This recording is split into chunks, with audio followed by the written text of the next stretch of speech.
জি ওয়ালাইকুম সালাম। শোনা যাচ্ছে কিনা একটু জানাবেন যে শুনতে পাচ্ছেন কিনা।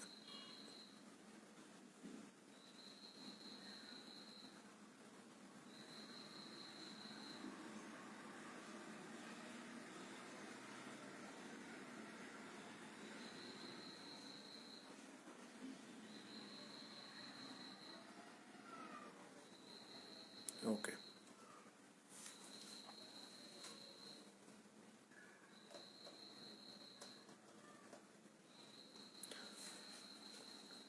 আজকে আমরা সিম্পলিফিকেশনের দ্বিতীয় ক্লাসটা করব। 369 থেকে শুরু হবে। Math number 369।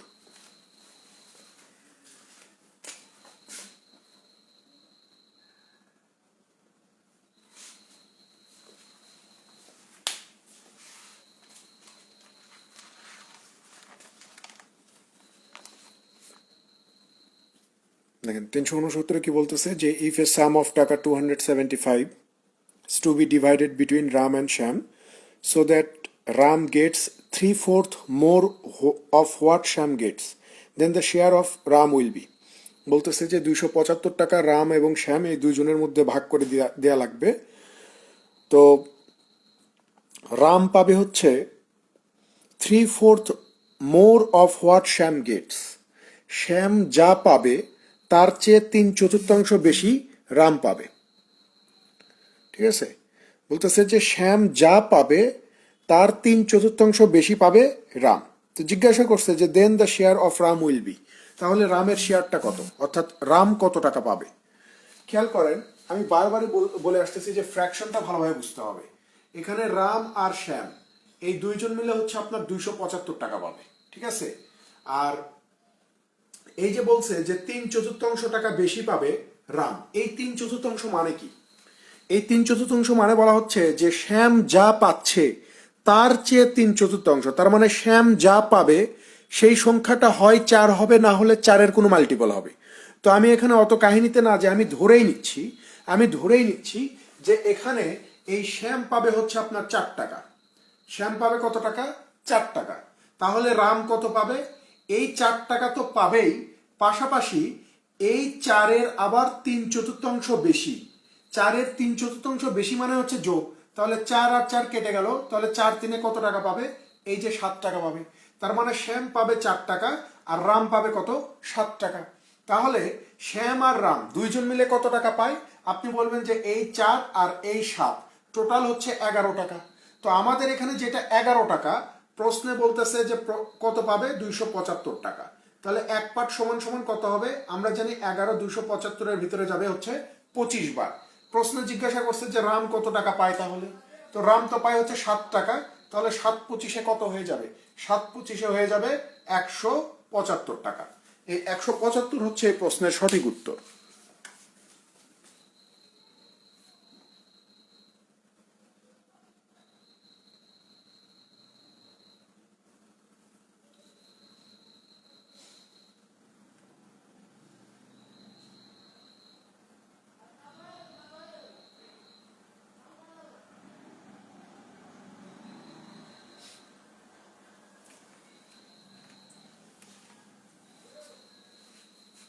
372-এ যান।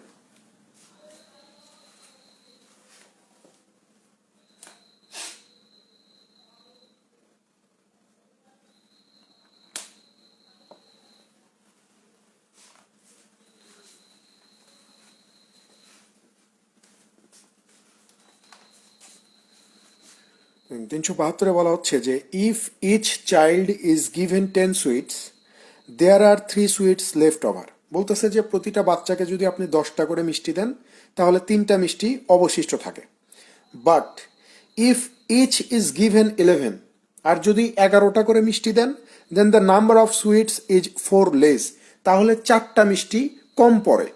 Find the number of sweets, তাহলে মিষ্টির সংখ্যা কত, অর্থাৎ টোটাল এখানে মিষ্টি কতগুলো আছে। ভাই খেয়াল করেন, এখানে মিষ্টির সংখ্যা কতগুলো আছে এইটা ধরার চেয়ে সবচেয়ে গুরুত্বপূর্ণ হচ্ছে বাচ্চা কয়টা আছে।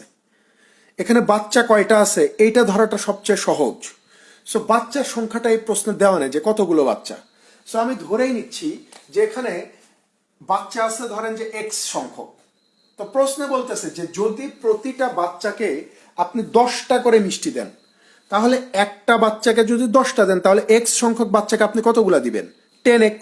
তার মানে আপনার এই যে এক্স সংখ্যক বাচ্চাকে আপনি টোটাল 10x সংখ্যক মিষ্টি দিবেন। বলতেছে যে 10টা করে দেওয়ার পরেও 3টা মিষ্টি আমার অবশিষ্ট থাকে, তাহলে মোট মিষ্টির সংখ্যা কত হচ্ছে? এই 10x মানে এক্স সংখ্যক বাচ্চাকে 10টা করে দিলে টোটাল মিষ্টি হয় 10x, তারপরেও 3টা অবশিষ্ট থাকতেছে, তো এই অবশিষ্টটাকে এর সাথে যোগ করে দিলাম, তাহলে এইটাও হয়ে গেল আমার কি টোটাল মিষ্টির সংখ্যা, যে আমার টোটাল মিষ্টির সংখ্যা হচ্ছে 10x + 3। এখন প্রশ্নের অন্য একটা কন্ডিশনে বলতেছে যে ভাই যদি প্রতিটা বাচ্চাকে আপনি 11টা করে মিষ্টি দেন, তাহলে 4টা মিষ্টি শর্ট পড়বে, কম পড়বে। তাহলে আমার এখানে বাচ্চার সংখ্যা হচ্ছে এক্স সংখ্যক, প্রত্যেকজনকে যদি আমি 11টা করে দিই, তাহলে 4টা শর্ট পড়ে, তাহলে এই 4কে কি করব? এখান থেকে বিয়োগ করে দিব। তাহলে খেয়াল করেন 11x থেকে 10x বাদ দিলে শুধু x পাওয়া যায়, 4 আর 3 যোগ করলে কত পাওয়া যায়? 7 পাওয়া যায়। এইটাও হচ্ছে আপনার টোটাল মিষ্টির সংখ্যা, এইটাও হচ্ছে আপনার টোটাল মিষ্টির সংখ্যা। আপনি যে কোনো এক পাশে মান বসালে উত্তর বের হয়ে যাবে। x এর মান যদি 7 হয়, 7 × 10 = 70, 8 × 3 কত হয়ে যাবে? এই যে 73, তার মানে মিষ্টির সংখ্যা হচ্ছে 73টা। আপনি চাইলে এই পাশেও বসাইতে পারেন যে x এর মান যদি 7 হয়, 7 11 77, 77 থেকে 4 বাদ দিলে এই যে 73 পাওয়া যায়। তার মানে মিষ্টির সংখ্যা কয়টা এখানে? 73টা।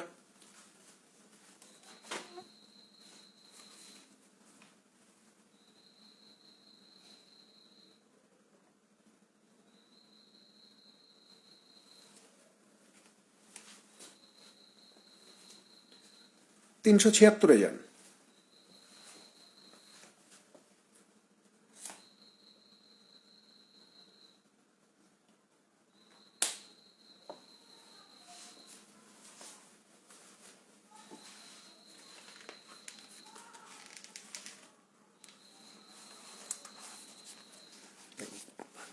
থ্যাংক ইউ আপনাকে। ছোট ভাই বোনদেরকে বলবেন যারা আপনার বিশ্ববিদ্যালয়ের ছোট ভাই বোন, কারণ আমাদের কাছে স্টুডেন্ট কিভাবে আসে? আপনারাই তো নিয়ে আসেন, তাই না? আপনারা বলেন দেখেই স্টুডেন্টরা আমাদের কাছে আসে। সো যদি ভালো লাগে বা মনে হয় যে হ্যাঁ আপনার ইমপ্রুভমেন্ট হচ্ছে, ডেফিনেটলি আপনার ছোট ভাই বোন যারা আছে তাদের সাথে শেয়ার করবেন। দেখেন 376-এ কি বলা হচ্ছে যে ইফ টাকা 370 are divided among 10 men, 12 women and 20 boys such that each man gets an amount equal to that received by one woman and one boy together.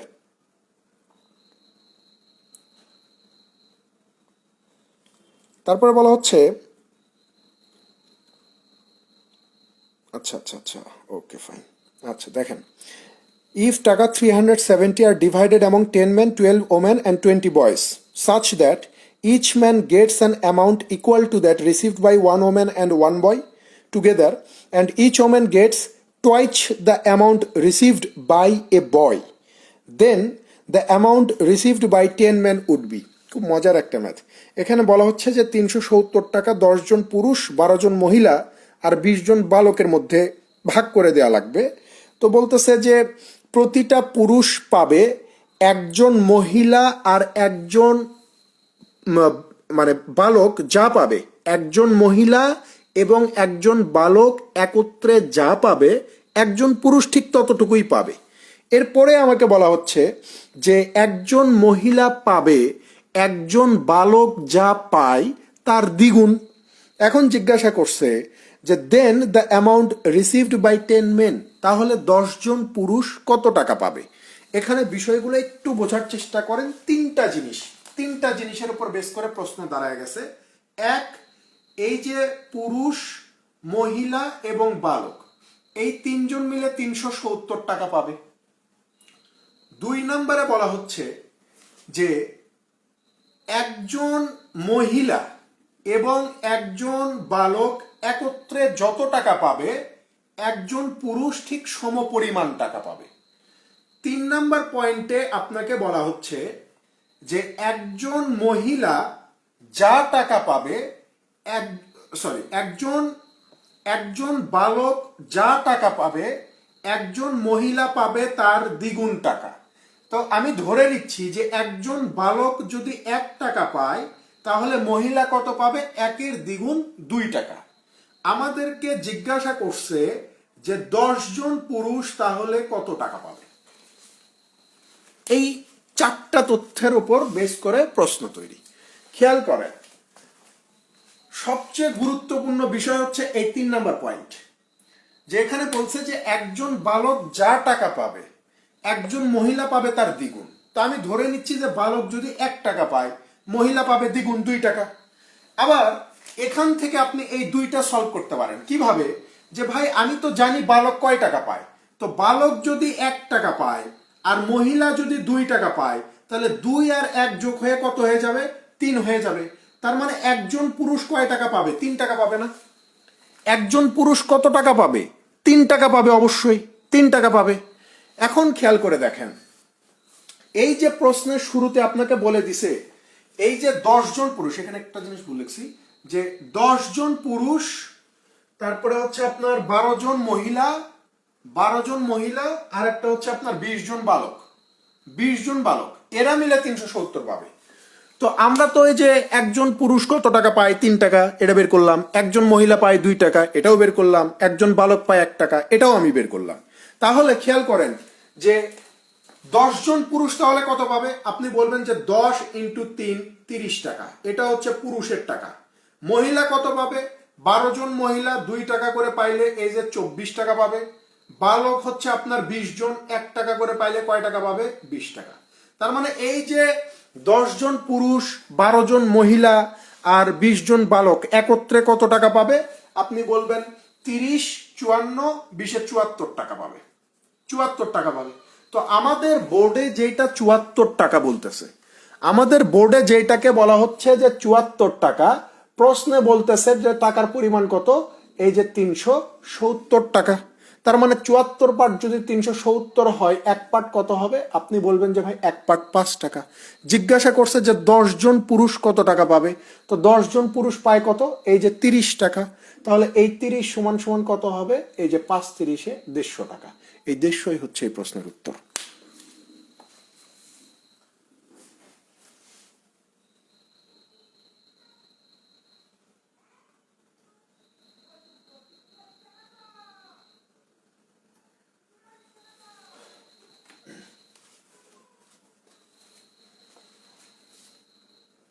তিনশো 78-এ চলে যান।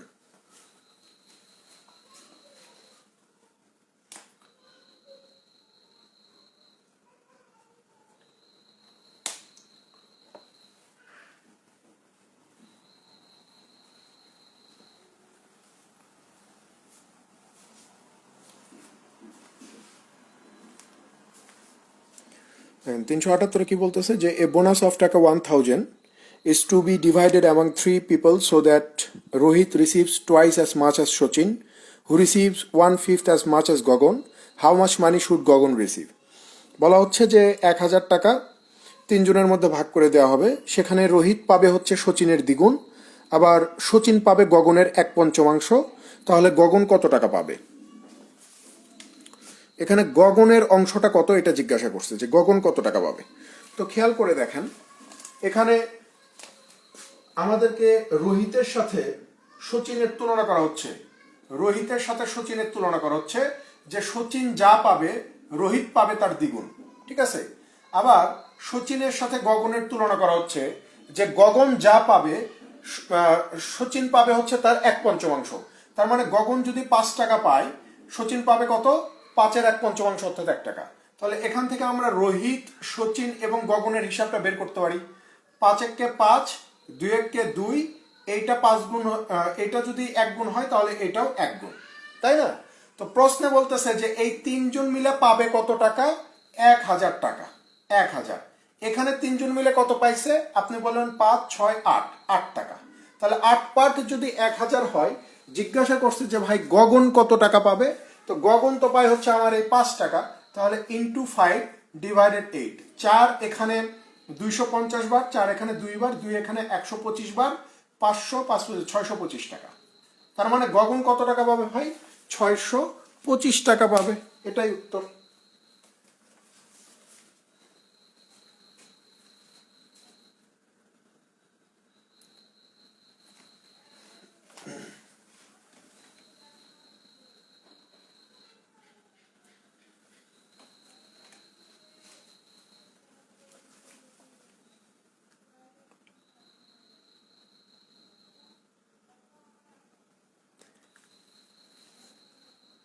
381-তে যান।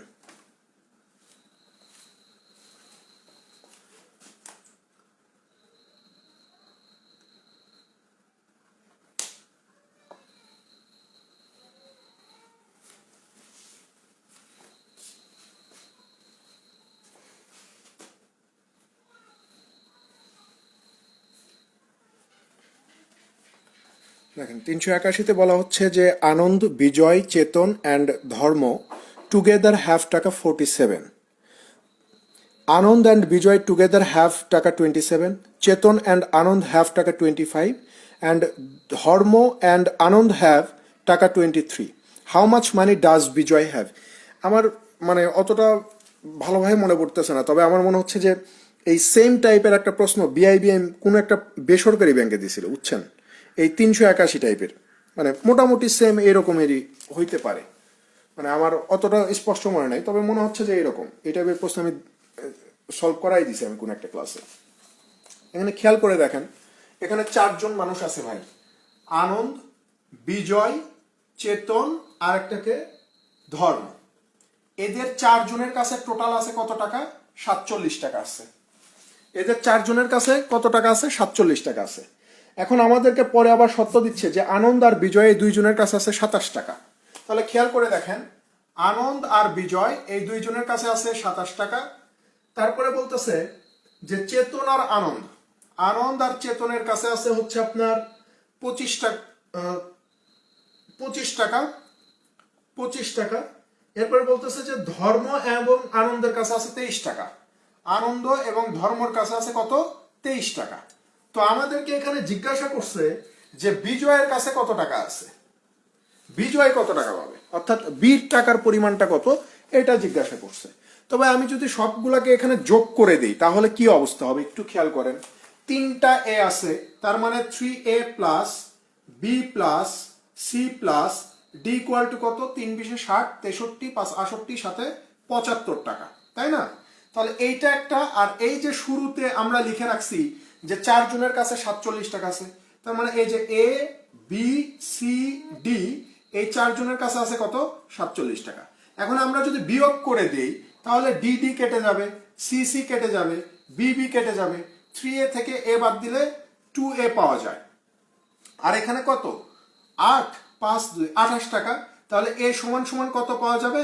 আপনি বলবেন যে ভাই 14 দুগুণ 28, অর্থাৎ এ সমান সমান হচ্ছে 14 টাকা। এ সমান সমান 14। তো প্রশ্নে জিজ্ঞাসা করছে যে বিজয় কত টাকা পাবে। আপনি প্রথমটা একটু খেয়াল করে দেখেন যে আনন্দ এবং বিজয় 2জন মিলে পায় 27 টাকা। তার ভিতর থেকে আনন্দ যদি 14 টাকা পায় তাহলে বিজয় কত টাকা পাবে এটা আমরা বের করতে পারবো না? 27 থেকে 14 বাদ দিলে এই যে 13 টাকা পায়। বিজয় কত টাকা পাবে? 13 টাকা পাবে।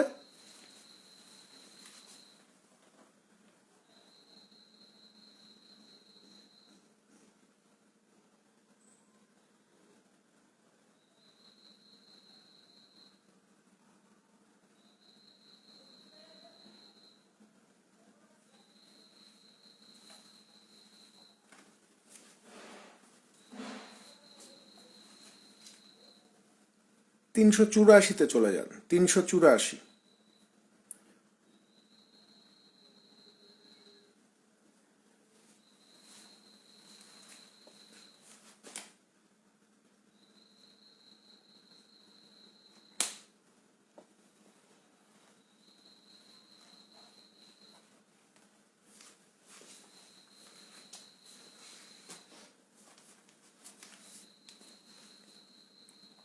তিনশো চুরাশিতে বলা হচ্ছে যে on a school's annual day sweets were to be equally distributed among 112 children. বলতেছে যে একটা স্কুলে 112 জন শিক্ষার্থীর মধ্যে মিষ্টি বিতরণ করে দেওয়া লাগবে, but on that particular day 32 children were absent. কিন্তু এই 112 জন শিক্ষার্থীর মধ্যে 32 জন সেখানে অনুপস্থিত ছিল। Das the remaining children goat 6 extra sweet. এই 32 জন অনুপস্থিত থাকার ফলে এই বাচ্চারা অতিরিক্ত 6টা করে মিষ্টি পাবে, অতিরিক্ত আরো 6টা করে মিষ্টি পাবে। আগে যা পাইতো তা তো পাইতোই, এখন আরো অতিরিক্ত 6টা করে পাবে। How many sweets was each child originally suppose to get.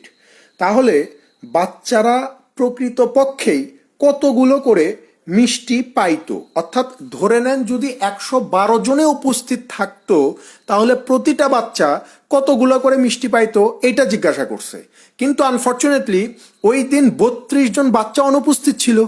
তাহলে খেয়াল করেন এখানে বলেই দিছে যে যদি 112 জনই থাকতো তাহলে প্রতিটা বাচ্চা কয়টা করে পাইতো এটা একটু দেখান।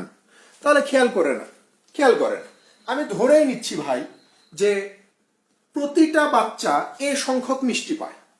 প্রতিটা বাচ্চা কত সংখ্যক মিষ্টি পাবে? ধরে নেন যে এ সংখ্যক মিষ্টি পাবে। তাহলে প্রতিটা বাচ্চা যদি এ সংখ্যক পায় তাহলে টোটাল বাচ্চা আছে কয়টা? 112টা। তাহলে টোটাল মিষ্টির সংখ্যা কত? 112 এ। এখন বলা হচ্ছে যে ওই দিন 112 জনের ভিতরে 32 জন অনুপস্থিত, তার মানে 80 জন উপস্থিত ছিল আমার সেখানে, 80 জন উপস্থিত ছিল। তো 80 জন উপস্থিত থাকার ফলে মিষ্টি তো বেশি, তো নষ্ট যাতে না হয় এই জন্য বলতেছে যে এই 80 জন উপস্থিত হওয়ার ফলে প্রতিটা বাচ্চা আগের চেয়ে 6টা করে বেশি পাবে। অর্থাৎ আগে প্রতিটা বাচ্চা এ সংখ্যক মিষ্টি পাইতো, এখন প্রতিটা বাচ্চা পাবে কয়টা করে? A+6 সংখ্যক। তাহলে এইটাও আমার টোটাল মিষ্টির সংখ্যা, এইটাও আমার টোটাল মিষ্টির সংখ্যা, তার মানে দুইটা পার্ট সমান। তাহলে 112A minus 80A is equal to 6×8 = 48, 480। তাহলে 80 থেকে 112 বাদ দিলে 32A ইজ ইকুয়াল টু 480 হলে এ সমান সমান কত? এখানে 30, এখানে 2, এখানে তাহলে কত হয়ে যাবে? এই যে 15 হয়ে যাবে। তাহলে এ সমান সমান 15। তো প্রশ্নে তো এটাই আমাদেরকে জিজ্ঞাসা করছে যে প্রকৃতপক্ষে বাচ্চারা কতগুলো করে মিষ্টি পাইতো সেটা বের করেন। তো আমরা ধরে নিছিলাম যে প্রকৃতপক্ষে বাচ্চারা এ সংখ্যক মিষ্টি পাইতো। এই এ সংখ্যকের মানে কত বের হয়েছে? 15 বের হয়েছে।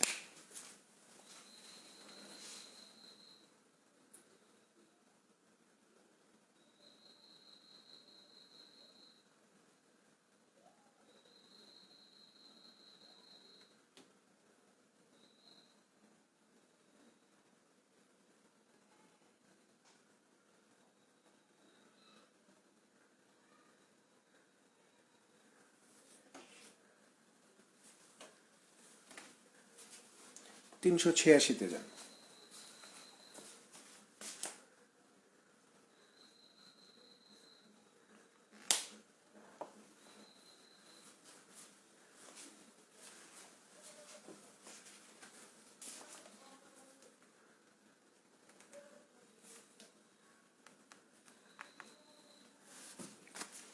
দেখেন 386-তে বলা হচ্ছে যে বিদুষী অ্যান্ড সানিয়া ডিস্ট্রিবিউটেড টাকা 100 ইচ ইন চ্যারিটি। বলতেছে যে বিদুষী এবং সানিয়া প্রত্যেকে 100 টাকা করে ইতিমখানায় দিবে। বিদুষী ডিস্ট্রিবিউটস মানি টু 5 মোর পিপল দেন সানিয়া। বিদুষী সানিয়ার চেয়ে 5 জন মানুষকে বেশি দান করবে। অ্যান্ড সানিয়া গিভস ইচ 1 টাকা মোর দেন বিদুষী। আর সানিয়া বিদুষীর চেয়ে 1 টাকা করে বেশি দান করবে। How many people are receives of the charity? তাহলে তাদের কাছ থেকে কতজন মানুষ এই টাকাগুলো নিবে বা কতজন মানুষকে তারা দান করবে। সানিয়া এবং বিদুষী কতজন মানুষকে দান করবে এইটা আমাদের বের করতে হবে। ভাই খেয়াল করেন 2 জন মানুষ, এখানে বিদুষী এবং তানিয়া 2 জন মানুষই 100 টাকা করে দান করবে। 100 টাকা করে দান করবে, ঠিক আছে? 100 টাকা করে দান করবে। এখন এই যে প্রশ্নে বলতেছে যে বিদুষী যা দান করে সানিয়া তার চেয়ে 1 টাকা বেশি দান করবে। বিদুষী যা দান করে সানিয়া তার চেয়ে 1 টাকা বেশি দান করবে। অর্থাৎ বিদুষী যদি এ টাকা দান করে তাহলে সানিয়া করবে কত? A+1 টাকা। A+1 টাকা। তাহলে আমি যদি আপনাকে একটা ছোট্ট একটা উদাহরণ দিই, জাস্ট ছোট্ট একটা উদাহরণ দিব, সেটা হচ্ছে ধরে নেন যে আপনার কাছে 30 টাকা আছে, মানে আপনিও 30 টাকা দান করবেন, আমিও 30 টাকায় দান করব। আমি প্রতিটা ফকিরকে 5 টাকা করে দান করব, আপনি প্রতিটা ফকিরকে 6 টাকা করে দান করবেন। কথা বুঝছেন? কিন্তু আমার কাছেও 30 টাকা আছে, আপনার কাছেও 30 টাকা আছে, আমরা দুইজনে সিদ্ধান্ত নিছি এই 30 টাকা ফকিরকে দান করব। তো আমি বললাম যে ভাই আমি প্রতিটা ফকিরকে 5 টাকা করে দান করব, আপনি বললেন যে ভাই আমি প্রতিটা ফকিরকে 6 টাকা করে দান করব। তাহলে এই যে আমাদের কাছে যে টাকাটা আছে এই টাকাকে যদি আমরা প্রতিটা ফকিরকে যা টাকা দান করতেছি সেটা দিয়ে ভাগ করে দেই, তাহলেই তো বুঝতে পারবো যে আমি কয়টা ফকিরকে দান করলাম, আপনি কয়টা ফকিরকে দান করলেন। যেমন আমি যেহেতু প্রত্যেকটা ফকিরকে 5 টাকা করে দিচ্ছি, তার মানে আমি 6 জন ফকিরকে দিব, আর আপনি দিবেন কয়জনকে? আপনি দিবেন হচ্ছে এই যে 5 6 30, 5 জনকে, 5 জনকে দান করবেন, তাই না বিষয়টা? তাহলে খেয়াল করেন, এই যে এখানে বলতেছে যে, কোথায় গেল, সানিয়া গিভস টাকা, ইচ টাকা ওয়ান মোর দেন বিদুষী। সানিয়া যেহেতু বিদুষীর চেয়ে 1 টাকা করে বেশি দান করবে, সানিয়া যেহেতু বিদুষীর চেয়ে 1 টাকা করে বেশি দান করবে, তাই 100% সে কম সংখ্যক মানুষকে দান করতে পারবে। কারণ আপনি যখন একটা ফকিরকেই বেশি করে টাকা দিবেন, তখন কিন্তু আপনি বেশি জন মানুষকে সাহায্য করতে পারবেন না। আর যিনি কম করে করে দান করবেন, তিনি কিন্তু অনেক মানুষকে সাহায্য করতে পারবেন। তো বলতেছে যে এই যে আমি 1 টাকা, মানে এখানে সানিয়া 1 টাকা করে বেশি দান করতেছে, আর বিদুষী আপনার 1 টাকা করে কম দান করতেছে, এর কারণে বিদুষী 5 জন বেশি মানুষকে দান করতে পারতেছে, 5 জন বেশি মানুষকে দান করতে পারতেছে। তার মানে আপনি যদি এই যে বিদুষী টাকা করে দেয়, এই দিয়ে যদি 100কে ভাগ করেন, আবার সানিয়া সানিয়া এখানে +1 টাকা করে দান করে, সানিয়া যদি +1 টাকা করে দান করে, তাহলে এই সানিয়ার চেয়ে বিদুষী যেহেতু কম টাকা দান করতেছে, তার মানে বিদুষী বেশি সংখ্যক মানুষকে সাহায্য করতে পারবে। সো সেই বেশিটা কত? সেই বেশিটাকে ওরা বলতেছে এই যে 5 জন। সেই বেশিটাকে ওরা বলতেছে কত? 5 জন বলতেছে। তো আপনি চাইলে এখন এটাকে, আপনি যদি চিন্তা করেন যে আপনি ইকুয়েশন ধরে সলভ করবেন, আপনি এখানে সলভ করতে পারেন, এটা আমি দেখাবো না, এটা আপনারা করে নিন। আপনি যদি চান যে আপনি ইকুয়েশন সলভ করবেন, তাহলে আপনি সলভ করতে পারেন, নো প্রবলেম, ঠিক আছে? এটা আপনি চাইলেই সলভ করতে পারেন।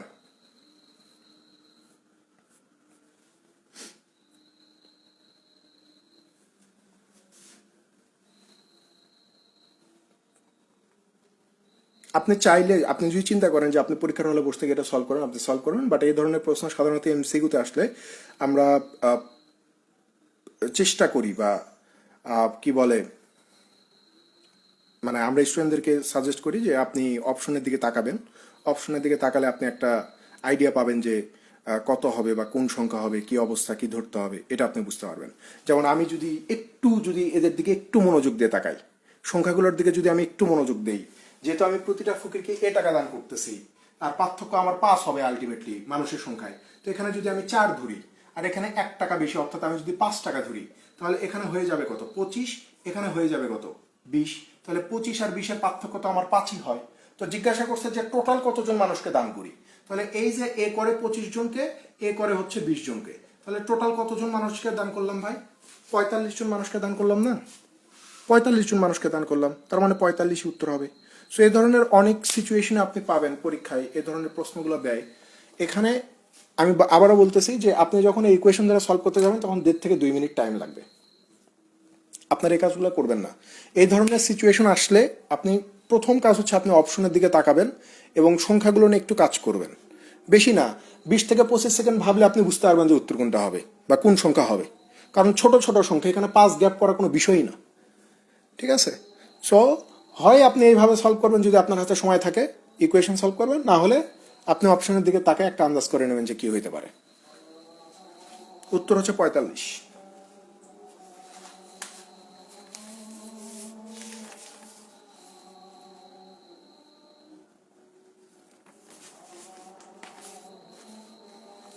তিনশো অষ্টাশিতে যান।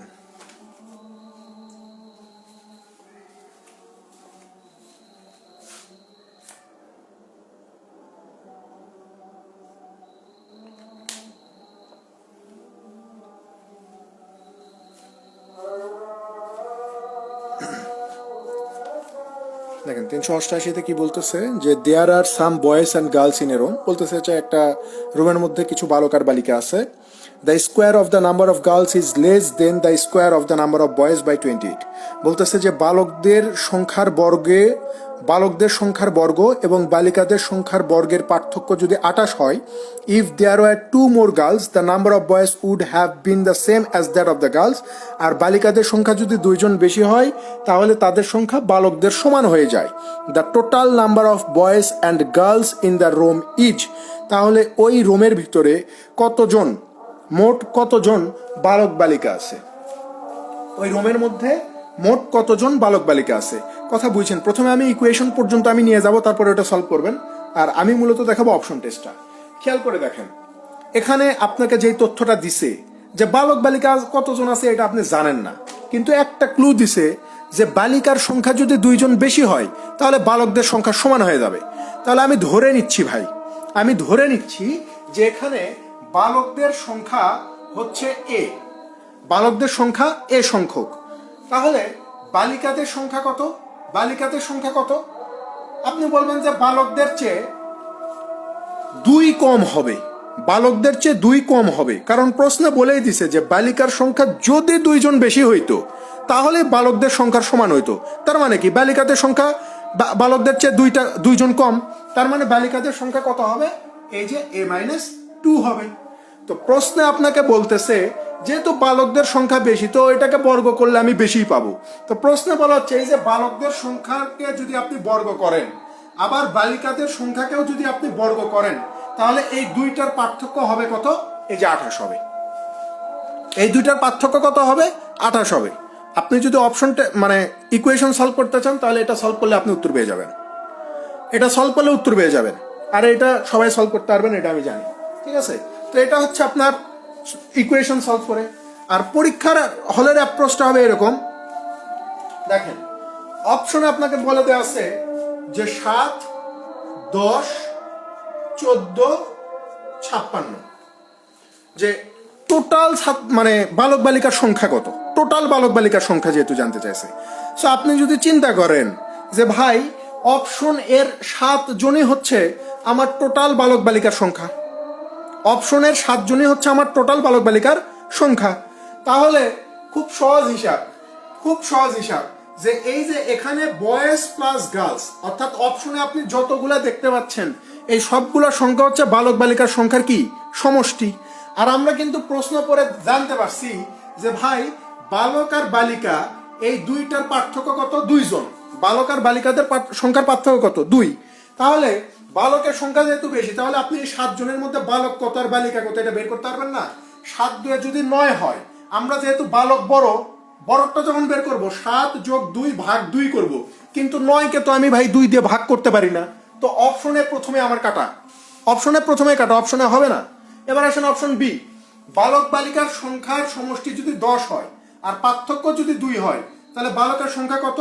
আপনি বললেন 10 2 12, 6 জন, তাহলে এরা 4 জন। তাহলে আপনি একটা জিনিস চিন্তা করেন, 6 এর উপর বর্গ করলে 36, 4 এর উপর বর্গ করলে 16, 36 আর 16 পার্থক্য কত? কখনো 28 হয়? 28 হয় না, কিন্তু প্রশ্নে বলতেছে যে বর্গের পার্থক্য হওয়া লাগবে 28, তো 36 আর 16 পার্থক্য তো 20, তার মানে অপশন বিও আমার হচ্ছে না। এরপর আসেন অপশন সিতে, যে বালক বালিকার বালক বালিকার সমষ্টি যদি আমি 14 জন ধরি, বালক বালিকার সমষ্টি যদি আমি 14 জন ধরি তাহলে বালকের সংখ্যা কত? আপনি বলবেন যে ভাই 14 + 2 ভাগ 2, এটা যদি 8 জন হয় তাহলে এটা 6 জন। এই যে 8 8 64, এই যে 6 6 36, আমরা সবাই জানি যে 64 আর 36 এই দুইটার পার্থক্য কত হয়? 28 হয়। শর্ত মিলে গেছে, তার মানে অপশন সি উত্তর। শর্ত যেহেতু মিলে গেছে যে দুইটার বর্গের পার্থক্য 28, তার মানে 14ই উত্তর হবে, যে বালক বালিকার টোটাল সংখ্যা হচ্ছে কতজন? 14 জন।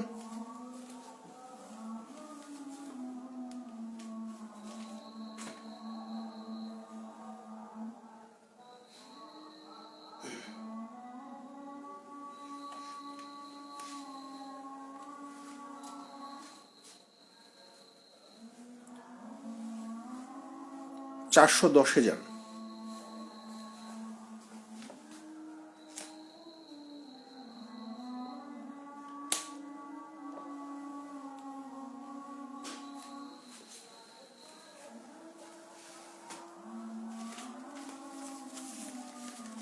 চারশো 10-এ বলা হচ্ছে যে in a group of buffaloes and ducks the number of legs is 24 more than twice the number of heads, what is the number of buffaloes in the group. বলা হচ্ছে যে মহিষ আর হচ্ছে হাঁসের একটা মানে গ্রুপ আছে, সেখানে the number of legs is 24 more than twice the number of heads. বলতেছে যে তাদের পায়ের সংখ্যা হবে মাথার সংখ্যার চেয়ে 24 বেশি। What is the number of buffaloes in the group? তাহলে ওই গ্রুপে মহিষের সংখ্যা কতগুলা? আপনি একটা জিনিস সব সময় মাথায় রাখবেন, এদের পায়ের সংখ্যা মাথার সংখ্যার হিসাব করতে বললে আপনি মাথার দিকে একটু বেশি মনোযোগ দিবেন, কারণ প্রাণীর পা কম বেশি হইতে পারে কিন্তু মাথা কিন্তু একটাই। মাথা কিন্তু একটাই, মহিষেরও মাথা একটা, হাঁসের মাথাও একটা। মহিষের পা একটা আর হাঁসের পা দুইটা, ঠিক আছে? তো আপনি সবসময় মাথার দিকে একটু বেশি কনসেন্ট্রেশন করবেন, তাহলে বিষয়গুলো ইজি হবে। তাহলে মাথা হচ্ছে এখানে কয়টা ভাই? একটা একটা করে। তো এখানে যে বলছে যে মহিষের সংখ্যা কত এইটা বের করেন, তাহলে আমি তো জানি না এখানে মহিষ কয়টা আছে। মহিষ কয়টা আছে এটা জানি না, তাহলে আমি ধরেই নিচ্ছি যে এখানে মহিষ আছে হচ্ছে 20 সংখ্যক। হাঁস কয়টা আছে এটাও জানি না, আমি ধরে নিচ্ছি হাঁস আছে হচ্ছে ডি সংখ্যক। হাঁস আছে কত সংখ্যক? ডি সংখ্যক। এখন খেয়াল করেন, এই যে বলতেছে যে মাথার সংখ্যার চেয়ে, ওই প্রাণীগুলোর মাথার সংখ্যার চেয়ে পায়ের সংখ্যা হবে দ্বিগুণ, সরি, মাথার সংখ্যার চেয়ে পায়ের সংখ্যা হবে 24 বেশি। More than the twice the number of heads. হ্যাঁ ঠিক আছে, পায়ের সংখ্যা হবে মাথার সংখ্যার চেয়ে, মাথার সংখ্যার দ্বিগুণের চেয়েও 24 বেশি। তাহলে আমার যদি মহিষ বি সংখ্যক হয়, হাঁসও যদি ডি সংখ্যক হয়, তাহলে মহিষ আর হাঁস এই দুইটা মিলে টোটাল মাথা কয়টা আছে? মহিষ আর হাঁস এই দুইটা মিলে টোটাল মাথা কয়টা? আপনি বলবেন যে মহিষ যদি বি সংখ্যক হয়, হাঁস যদি ডি সংখ্যক হয়, তার মানে মহিষ আর হাঁস এই দুইটার টোটাল সংখ্যা হচ্ছে B plus D. B plus D সংখ্যক, এটা হচ্ছে মাথা। তাহলে পায়ের সংখ্যা কয়টা হবে?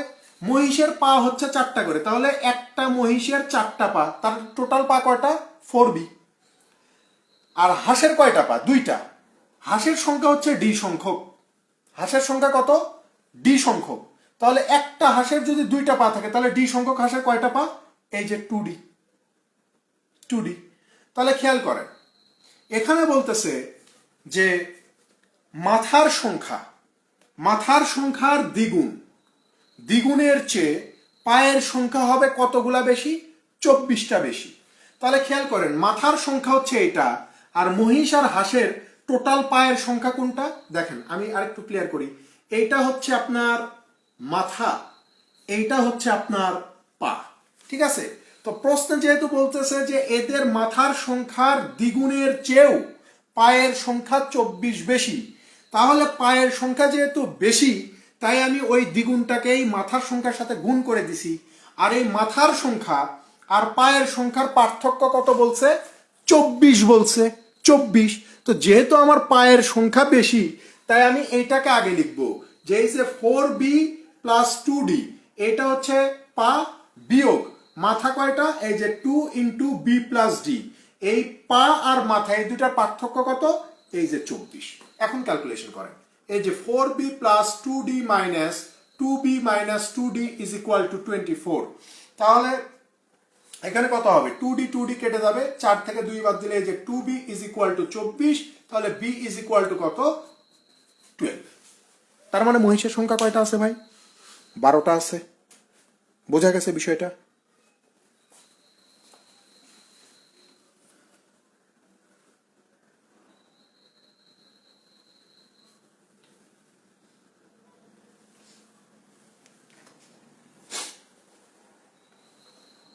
চারশো তেরোতে যান।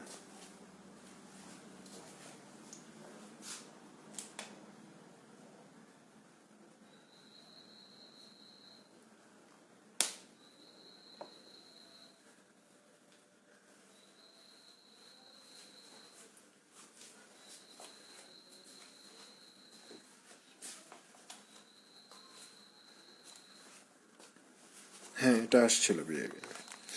বিআইবিএম এ এই কিছু মানে দেখবেন যে কমন টাইপের প্রশ্ন আছে, যেমন কয়েনের প্রশ্ন দিল না, রেশিওতে আমরা একটা দুইটা বোধহয় করে আসছি। কয়েনের প্রশ্ন 50 পয়সা 25 পয়সার কয়েন, তারপরে যে পশু পাখির হাত, সরি পশু পাখির মাথা পা এগুলোর প্রশ্ন দেয়, দেখা যায় যে একটা দুইটা করে দেয়।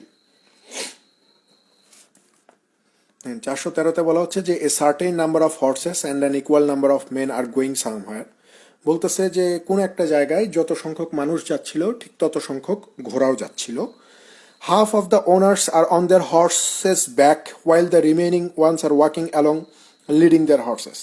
বলতেছে যে অর্ধেক মানুষ ঘোড়ার পিঠে করে যাচ্ছিল আর বাকি মানুষগুলো ঘোড়ার সাথে হেঁটে হেঁটে যাচ্ছিল। If the number of legs walking on the ground is 70, যদি 70টা পাকে হাঁটতে দেখা যায়, মানুষ এবং ঘোড়ার টোটাল 70টা পাকে যদি হাঁটতে দেখা যায়, দেন হাউ মেনি হর্সেস আর দেয়ার, তাহলে ঘোড়ার সংখ্যা কত? ঘোড়ার সংখ্যা কত? খুব ইন্টারেস্টিং একটা ম্যাথ। খেয়াল করেন, ঘোড়ার সংখ্যা আর মানুষের সংখ্যা হচ্ছে সমান। তো আমি এখানে ধরেই নিচ্ছি যে ভাই ঘোড়া যদি এক্স সংখ্যক হয় তাহলে মানুষও আমার কতজন আছে? এক্স জন আছে। ঘোড়ার সংখ্যাও যা মানুষের সংখ্যাও তা। তাহলে খেয়াল করেন, বলতেছে যে অর্ধেক ঘোড়ার মালিক ঘোড়ার পিঠে করে যাচ্ছে আর অর্ধেক মানুষ ঘোড়ার সাথে হেঁটে হেঁটে যাচ্ছে। তো যারা হেঁটে যাচ্ছে এমন ঘোড়া আর ঘোড়ার মালিক, এই দুই প্রাণীর পায়ের সংখ্যা হচ্ছে 70টা, অর্থাৎ দেখা যাচ্ছে যে 70টা পা হেঁটে যাচ্ছে। তো আমরা জানি যে মানুষের 2 পা আর ঘোড়ার হচ্ছে 4 পা। তাহলে খেয়াল করেন, যতগুলো ঘোড়া, অর্থাৎ এখানে এক্স সংখ্যক ঘোড়া, ঘোড়া তো আর মানুষের পিঠে উঠতে পারবে না, তার মানে যতগুলা ঘোড়া আছে এরা হেঁটেই যাচ্ছে। তার মানে ঘোড়া আছে এক্স সংখ্যক আর ঘোড়ার পা হচ্ছে 4টা করে। তাহলে ঘোড়ার টোটাল পা কত? এই যে 4x প্লাস মানুষ হচ্ছে এক্স জন, মানুষ হচ্ছে এক্স জন, কিন্তু অর্ধেক মানুষ ঘোড়ার পিঠে যাচ্ছে তাই ওদের হাঁটতে হচ্ছে না, আর অর্ধেক মানুষ হেঁটে যাবে। তাহলে এক্স জনের ভিতরে অর্ধেক মানুষ হেঁটে যাবে, হেঁটে যাবে। মানুষের পা কয়টা করে? মানুষের পা হচ্ছে 2টা করে। তার মানে টোটাল কতগুলা পা হাঁটতেছে মানুষের? আপনি বলবেন অর্ধেক মানুষ গুণন 2 সমান সমান কত? ঘোড়ার পা আর মানুষের পা মিলে টোটাল পা কত? প্রশ্নে বলা আছে 70টা। 2 আর 2 কেটে যাবে, 4x আর x মিলে হয়ে যাবে হচ্ছে 5x ইজ ইকুয়াল টু 70। তাহলে x ইকুয়াল টু 14। তার মানে এখানে ঘোড়ার সংখ্যা কয়টা? 14টা।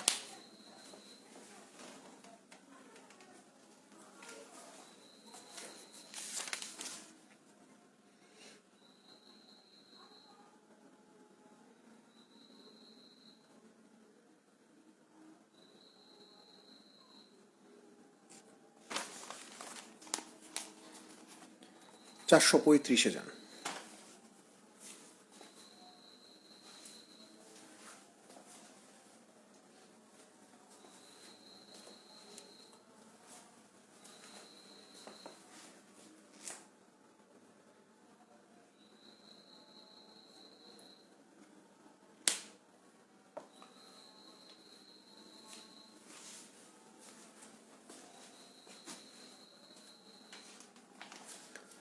দেখেন 435-এ বলা হচ্ছে যে a labourer was engaged for 20 days on the condition that he will receive টাকা 60 for each day he works and he will be fined টাকা 5 for each day he is absent. If he receives টাকা 745 in all, then the number of days on which he remained absent is. বলতেছে যে একজন শ্রমিক 20 দিনের একটা চুক্তি করলো যে প্রতিদিন তাকে 60 টাকা করে দিতে হবে যেদিন যেদিন কাজ করবে, আর যেদিন সে মানে অনুপস্থিত থাকবে সেদিন তাকে সেদিন সে কি করবে? 5 টাকা করে জরিমানা দিবে। তো বলতেছে যে যদি সেই মানুষটা পারিশ্রমিক হিসেবে মোট 745 টাকা পায় তাহলে সে কতদিন অনুপস্থিত ছিল কাজে? কাজে কতদিন অনুপস্থিত ছিল এটা জিজ্ঞাসা করছে। তাহলে টোটাল ওয়ার্কিং ডেজ হচ্ছে 20 দিন। কয়দিন অনুপস্থিত ছিল এটা কি জানি? জানি না।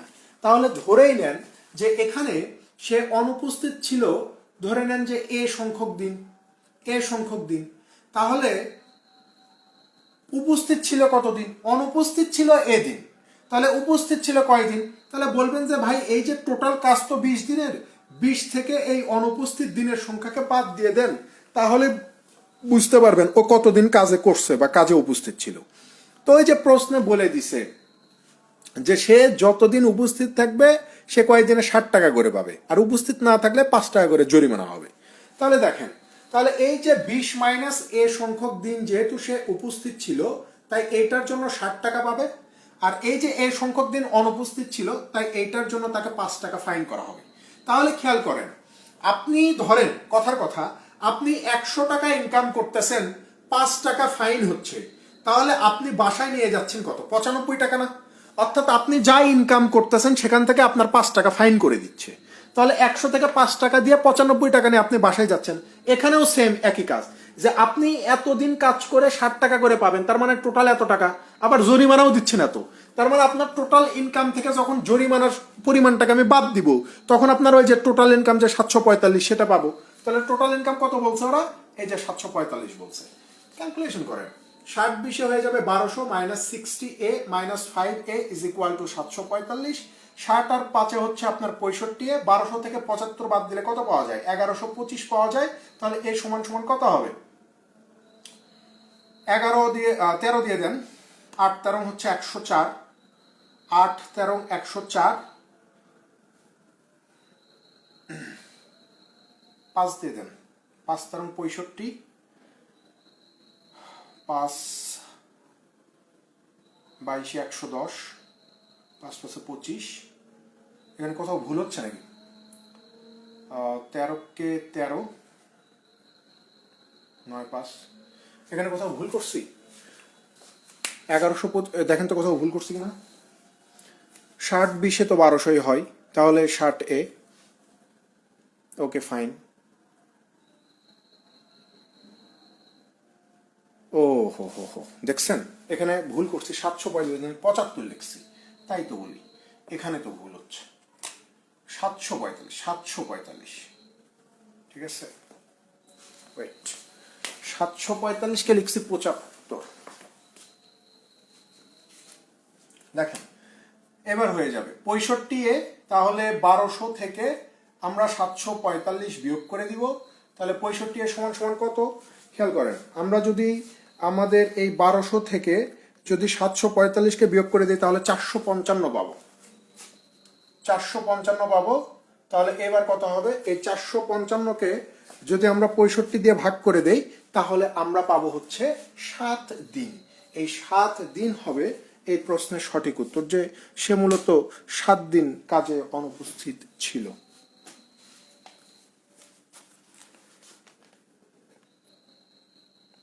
আপনি অপশন টেস্ট করেও করতে পারবেন, ঠিক আছে। 437-এ চলে যান, 437।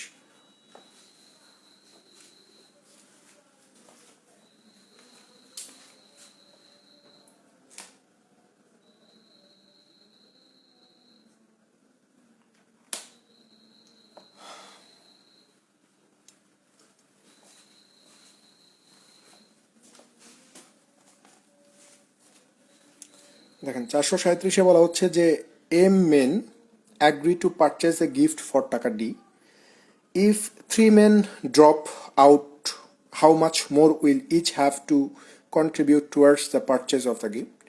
বলা হচ্ছে যে এম সংখ্যক মানুষ চিন্তা করলো যে ডি টাকা দিয়ে একটা গিফট কিনবে, তো সেখান থেকে আবার 3 জন বলল যে আমরা তোমাদের সাথে নাই, অর্থাৎ 3 জন সরে গেল।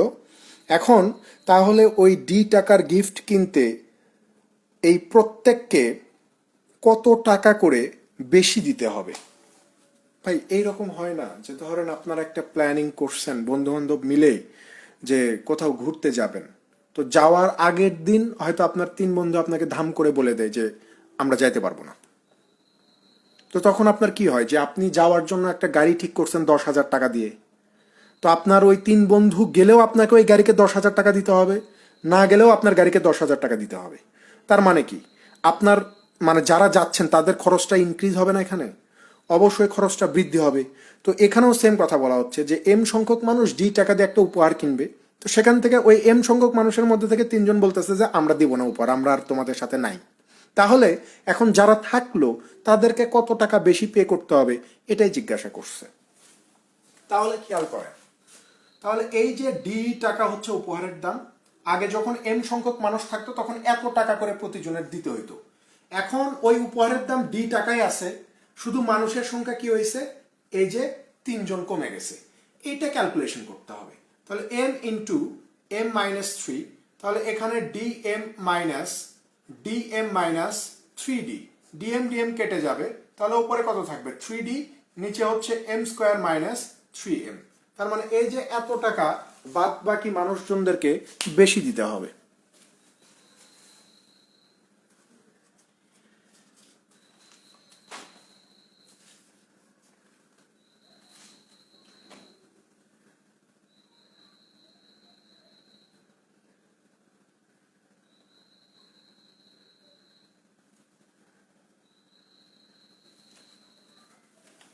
চারশো উনচল্লিশে যান।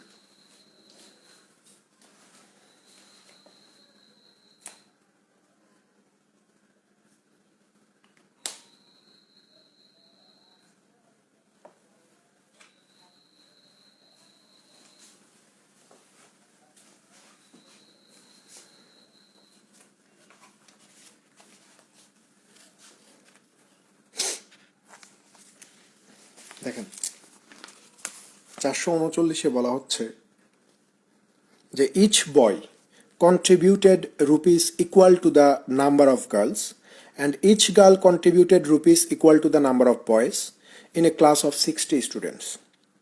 If the total contribution thus collected is টাকা 1600, how many boys are there in the class? বলতেছে একটা ক্লাসে 60 জন ছাত্র ছাত্রী আছে, এই 60 জনের মধ্যে বালক আছে বালিকা আছে। তো বলতেছে যে প্রতিটা বালক চাঁদা দিবে ওই ক্লাসে যতজন বালিকা আছে তার সমান, আবার প্রতিটা বালিকা চাঁদা দিবে ওই ক্লাসে যতজন বালক আছে তাদের সমান।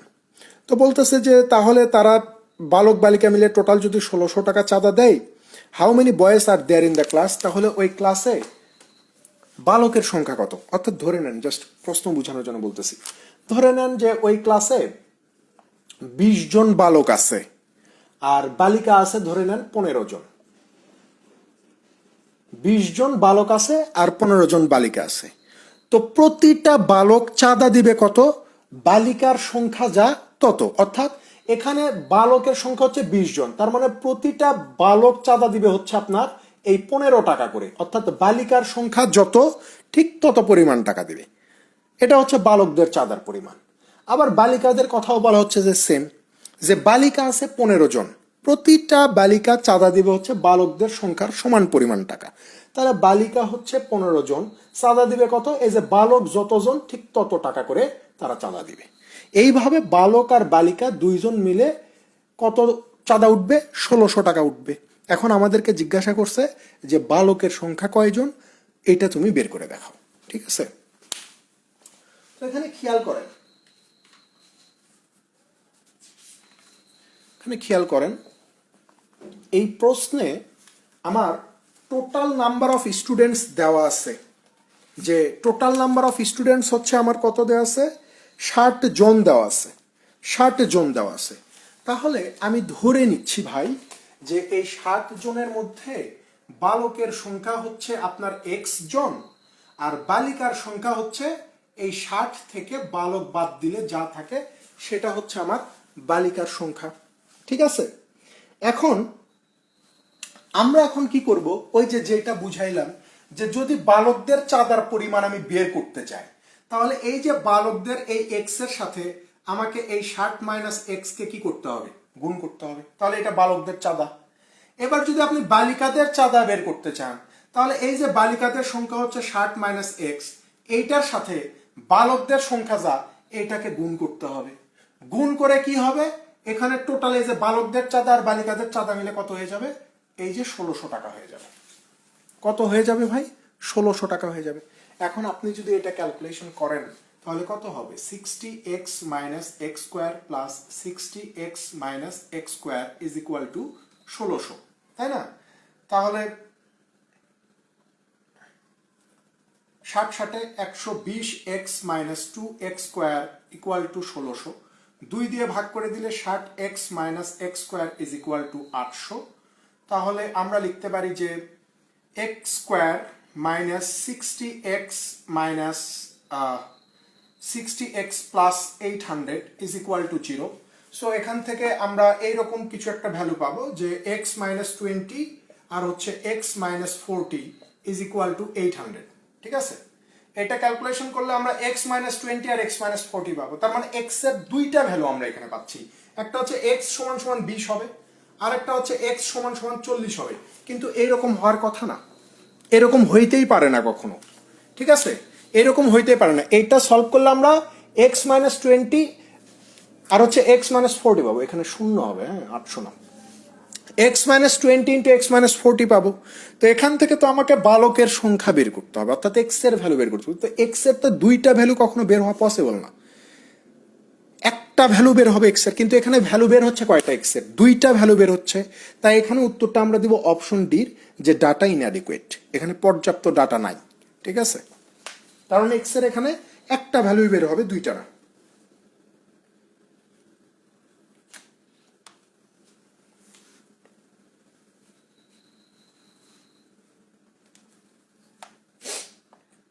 চারশো 41 চলে যান।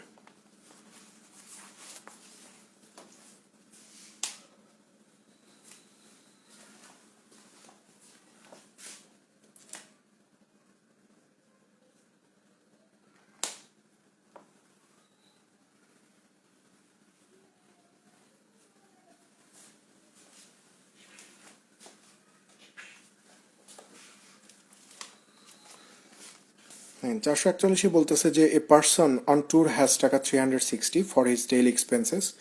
একজন মানুষ, তার কাছে মানে সে একটা ট্যুরে গেল এবং তার কাছে ডেইলি খরচাপাতির জন্য 360 টাকা আছে। If he extends his tour for 4 days, সে যদি তার এই ভ্রমণটাকে বা ট্যুরটাকে 4 দিন দীর্ঘায়িত করে, he has to cut his daily expenses by টাকা 3, তাহলে তার এই দৈনিক খরচ 3 টাকা করে কমাতে হবে। Find the original duration of the tour, তাহলে তার ট্যুরের অরিজিনাল সময়সীমাটা কত। দেখেন এই ধরনের প্রশ্ন আমি কিছুক্ষণ আগেই দেখাইছি যে আপনি অপশন ধরে সলভ করতে পারবেন, খুব ইজিলি সলভ করা যাবে, ঠিক আছে। আমরা প্রথমে একটু মানে ইকুয়েশনটা পর্যন্ত যাই, তারপর আমরা অপশন টেস্ট দেখাচ্ছি।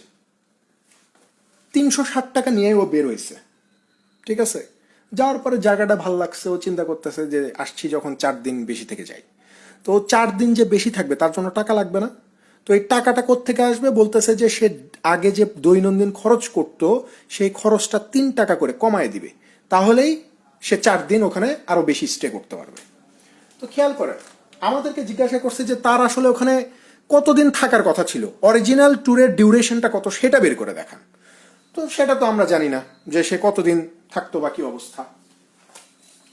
তাহলে ধরে নিলাম যে তার কাছে 360 টাকা আছে, সে চিন্তা করছিল যে আমি ডি দিনের জন্য যাচ্ছি, ডি দিন থেকে চলে আসব, কিন্তু এই 360 টাকাই তার কাছে আছে, যাওয়ার পরে জায়গাটা ভালো লাগছে বিধায় সে চিন্তা করতেছে যে ভাই আমি এখানে আর 4টা দিন একটু বেশি থাকবো। তার মানে কি, এই যে তার ডেইলি এক্সপেন্সেস আগে যা হইতো এখন দিন বেশি থাকতেছে বিধায় তার ডেইলি এক্সপেন্সেসটাকে কমাতে হবে। তো কত কমাবে, প্রশ্নকর্তা বলে দিছে যে প্রতিদিন 3 টাকা করে কমাতে হবে ডেইলি এক্সপেন্সেস। তার মানে এই ইকুয়েশনটা সলভ করলে আপনি এখান থেকে ডির একটা ভ্যালু পেয়ে যাবেন, যে ডির ভ্যালুটা কত হবে, ঠিক আছে। এখান থেকে আপনি ডির ভ্যালু ফাইন্ড আউট করতে পারবেন। এখন আপনি যদি চিন্তা করেন যে আমি অপশন টেস্ট করব, আপনি অপশন টেস্ট করতে পারেন, যেমন অপশন এতে 15, বিতে 20, সিতে 24, ডিতে 30 দেওয়া আছে। দেখেন এই ধরনের প্রশ্নের একটা মজার বিষয় কি, যে আপনি শুধুমাত্র সেই সংখ্যাটাকেই চুজ করবেন যেই সংখ্যার সাথে, যেই সংখ্যা দিয়ে এবং ওই সংখ্যার সাথে 4 যোগ করে আপনি 360কে ভাগ করতে পারবেন। আপনি একটা জিনিস চিন্তা করেন, 15 দিয়ে কি 360কে ভাগ করা যায়? 15 দিয়ে 360কে ভাগ করা যায়, কোনো সমস্যা হয় না। কিন্তু যখন আমি এই 15-র সাথে 4 যোগ করব, 19 করব, 19 দিয়ে সারাদিন ভাগ করলেও 360কে ভাগ করতে পারবেন? ভাগ করতে পারবেন না। তো আপনি দেখা মাত্রই বলবেন যে ভাই আমি 15কে নিব না, কারণ 15 দিয়ে 360কে ভাগ করতে পারলেও 15 সারে 19 দিয়ে 360কে আমি ভাগ করতে পারবো না, সেটা বাদ। পরেরটা আসেন 20, 20 দিয়ে 360কে ভাগ করা যায়? হ্যাঁ ভাগ করা যায়। যদি আমি 20 দিয়ে ভাগ করি তাহলে এখানে কত আসবে, 18 আসবে। আর যদি আমি 24 দিয়ে ভাগ করে দেই তাহলে 24 দিয়ে 360কে ভাগ করলে এই যে 15 আসবে। তো 18 আর 15 পার্থক্য কত, 3ই তো হবে। তার মানে এখানে সঠিক উত্তর আমার কত হবে, 20 হবে। আপনি 24 দিয়ে 360কে ভাগ করবেন কিন্তু 28 দিয়ে 360কে ভাগ করতে পারবেন না। আপনি 30 দিয়ে 360কে ভাগ করতে পারবেন কিন্তু 34 দিয়ে 360কে ভাগ করতে পারবেন না। অর্থাৎ এখানে শুধুমাত্র একটাই অপশন আছে বি, যেটা দিয়ে আপনি 360কে ভাগ করতে পারবেন। তাছাড়া অন্য কোনো সংখ্যা দিয়ে আপনি 360কে ভাগ করতে পারবেন না, তাই উত্তর অন্যগুলো হবে না, অপশন বি হবে সহজ হিসাব।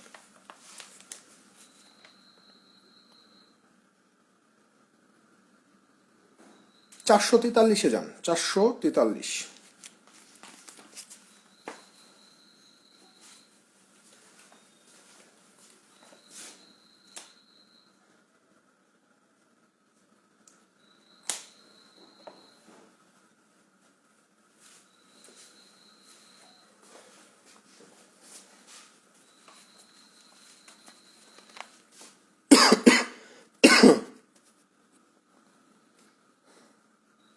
দেখেন 443-এ কি বলতেছে এরা, যে a class decided to have a party at a total cost of টাকা 720। বলতেছে যে একটা ক্লাস পার্টি করার জন্য 720 টাকার দরকার হবে, মানে টোটাল খরচ হবে 720 টাকা। 4 students decided to stay out of the party. 4জন চিন্তা করলো যে আমরা ভাই ওই সব পার্টি ফাটিতে নাই। To meet the expenses the remaining students had to increase their share by টাকা 9। এতে করে বাদ বাকি স্টুডেন্টদের আরও 9 টাকা করে বেশি চাঁদা দিতে হলো। What is the original cost per student? তাহলে প্রতিটা স্টুডেন্টের অরিজিনাল কস্ট কত, অর্থাৎ ওই 4জন যদি পিছুটান না দিত তাহলে কত করে চাঁদা দেওয়া লাগতো। এগুলো তো আমরা বারবারই করে আসতেছি যে 720 টাকা খরচ হবে, 720 টাকা খরচ হবে, এখানেও 720 টাকা খরচ হবে। তো বলা হচ্ছে যে আগে পার্টিসিপেট করার কথা ছিল এক্স সংখ্যক মানুষের, ঠিক আছে, এখন পার্টিসিপেট করতেছে কত, 4জন কম, তো স্বাভাবিকভাবে খরচ বৃদ্ধি পাবে, এদের খরচ বৃদ্ধি পাবে। তো কত বৃদ্ধি পাবে? ওই যে প্রশ্নে বলে দিছে যে 9 টাকা খরচ বৃদ্ধি পাবে। এইটা সলভ করলে আপনি উত্তর পেয়ে যাবেন, এটা সলভ করলে আপনি উত্তর পেয়ে যাবেন যে এক্স এর ভ্যালু কত। যেহেতু আমাকে বলেই দিছে যে কতজন আসলে, সরি, এখানে চাঁদাটা কত দেওয়ার কথা ছিল, what is the original cost per student, অর্থাৎ প্রতিটা স্টুডেন্টের কত করে চাঁদা ছিল, ঠিক আছে, সেটা আপনি মানে এক্স এর ভ্যালু বের করলে ওটা ইজিলি ফাইন্ড আউট করতে পারবেন। এখন খেয়াল করেন, আপনি চাইলে কিন্তু অপশন টেস্টও করতে পারেন, আপনি চাইলে কি করতে পারেন, অপশন টেস্ট করতে পারেন। দেখেন এখানে কি কি দেওয়া আছে, 18, 20, 24, ডিতে দেওয়া আছে কত, 36। তো এখানে যেগুলো দেখতে পাচ্ছেন এই যে অপশনে 4টা সংখ্যা দেওয়া আছে, 4টা সংখ্যায় এটা উত্তর কিন্তু যে what is the original cost per student, প্রতিটা স্টুডেন্টের টোটাল কস্ট কত, প্রতিটা স্টুডেন্টের খরচ কত, অরিজিনাল কস্ট কত। তো আপনি চিন্তা করেন যে অরিজিনাল কস্ট যা হবে নতুন কস্ট তার চেয়ে 9 টাকা বেশি হবে না, 9 টাকা বেশি হবে, কারণ এখানে তো বলেই দিছে যে এই যে 4জন জয়েন না করার ফলে আগে যা খরচ হতো তার চেয়ে এখন প্রতিটা স্টুডেন্টের 9 টাকা বেশি লাগবে। তার মানে ওই যে কিছুক্ষণ আগেই বলে দিছি যে সেই সংখ্যাকে আমরা বাছাই করব, মানে যেটা দিয়ে আমি 720কে ভাগ করতে পারবো। তাহলে আপনি একটা জিনিস খেয়াল করেন, আপনি যদি এখানে 18 ধরেন যে আমার অরিজিনাল কস্ট হচ্ছে 18 টাকা, তাহলে নিউ কস্ট কত হবে, 18-র চেয়ে 9 বেশি, 27 টাকা। 18 দিয়ে 720কে ভাগ করতে পারলেও 27 দিয়ে 720কে আপনি ভাগ করতে পারবেন না, অপশনে হবে না, ঠিক আছে। অপশন বি, অরিজিনাল কস্ট যদি আমি 20 টাকা ধরি, এখানেও তো তাহলে সেম হচ্ছে, এখানে কি কোথাও ভুল করতেছি?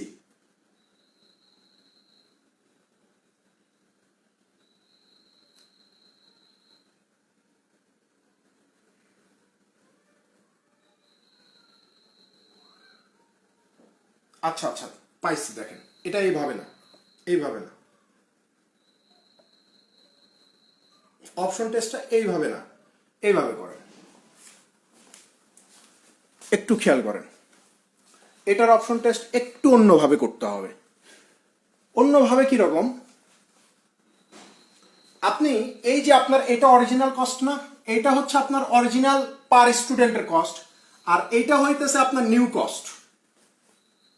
খেয়াল করেন, এটা হচ্ছে আপনার অরিজিনাল স্টুডেন্টের যে কস্টটা, আর এটা হচ্ছে আপনার নতুন কস্ট। তাহলে আপনি একটা জিনিস খেয়াল করেন যে আমি যদি অরিজিনাল স্টুডেন্টকে, মানে অরিজিনাল কস্টকে যদি আমি 18 ধরি, তার মানে এই 720কে এক্স দিয়ে ভাগ করার ফলে আমার এখানে 18 আসা লাগবে। তাহলে কত দিয়ে ভাগ করলে আমি এখানে মানে 18 ফলাফল পাবো, কত দিয়ে ভাগ করতে হবে, এরকম সিচুয়েশন হচ্ছে না? তো আমি 18 দিয়ে যদি ভাগ করার ট্রাই করি তাহলে খেয়াল করেন, তাহলে এইটা কত হয়ে যাবে? 18x হয়ে যাবে না? 18x হয়ে যাবে। তাহলে 18 দিয়ে যদি ভাগ করি তাহলে এখানে হয়ে যাবে কত? 40 হয়ে যাবে। এটা বোধহয় একটু ঝামেলা হয়ে যাচ্ছে না অপশন টেস্ট?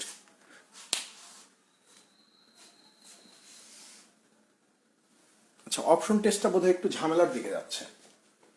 অপশন টেস্ট দিয়ে তো হওয়ার কথা। দাঁড়ান আর একটু প্রশ্নটা আরেকবার পড়ে নিই তো। A class decided to have a party, total cost of টাকা 7, okay fine. 4 students decided to stay out. To meet the expenses, the remaining students had to increase their share by টাকা 9. আচ্ছা, ওরা থাকবে না, এই জন্য 9 টাকা বৃদ্ধি পাবে। What is the original cost per student? তাহলে পার স্টুডেন্টের অরিজিনাল কস্টটা আমার কত হবে, তাই না?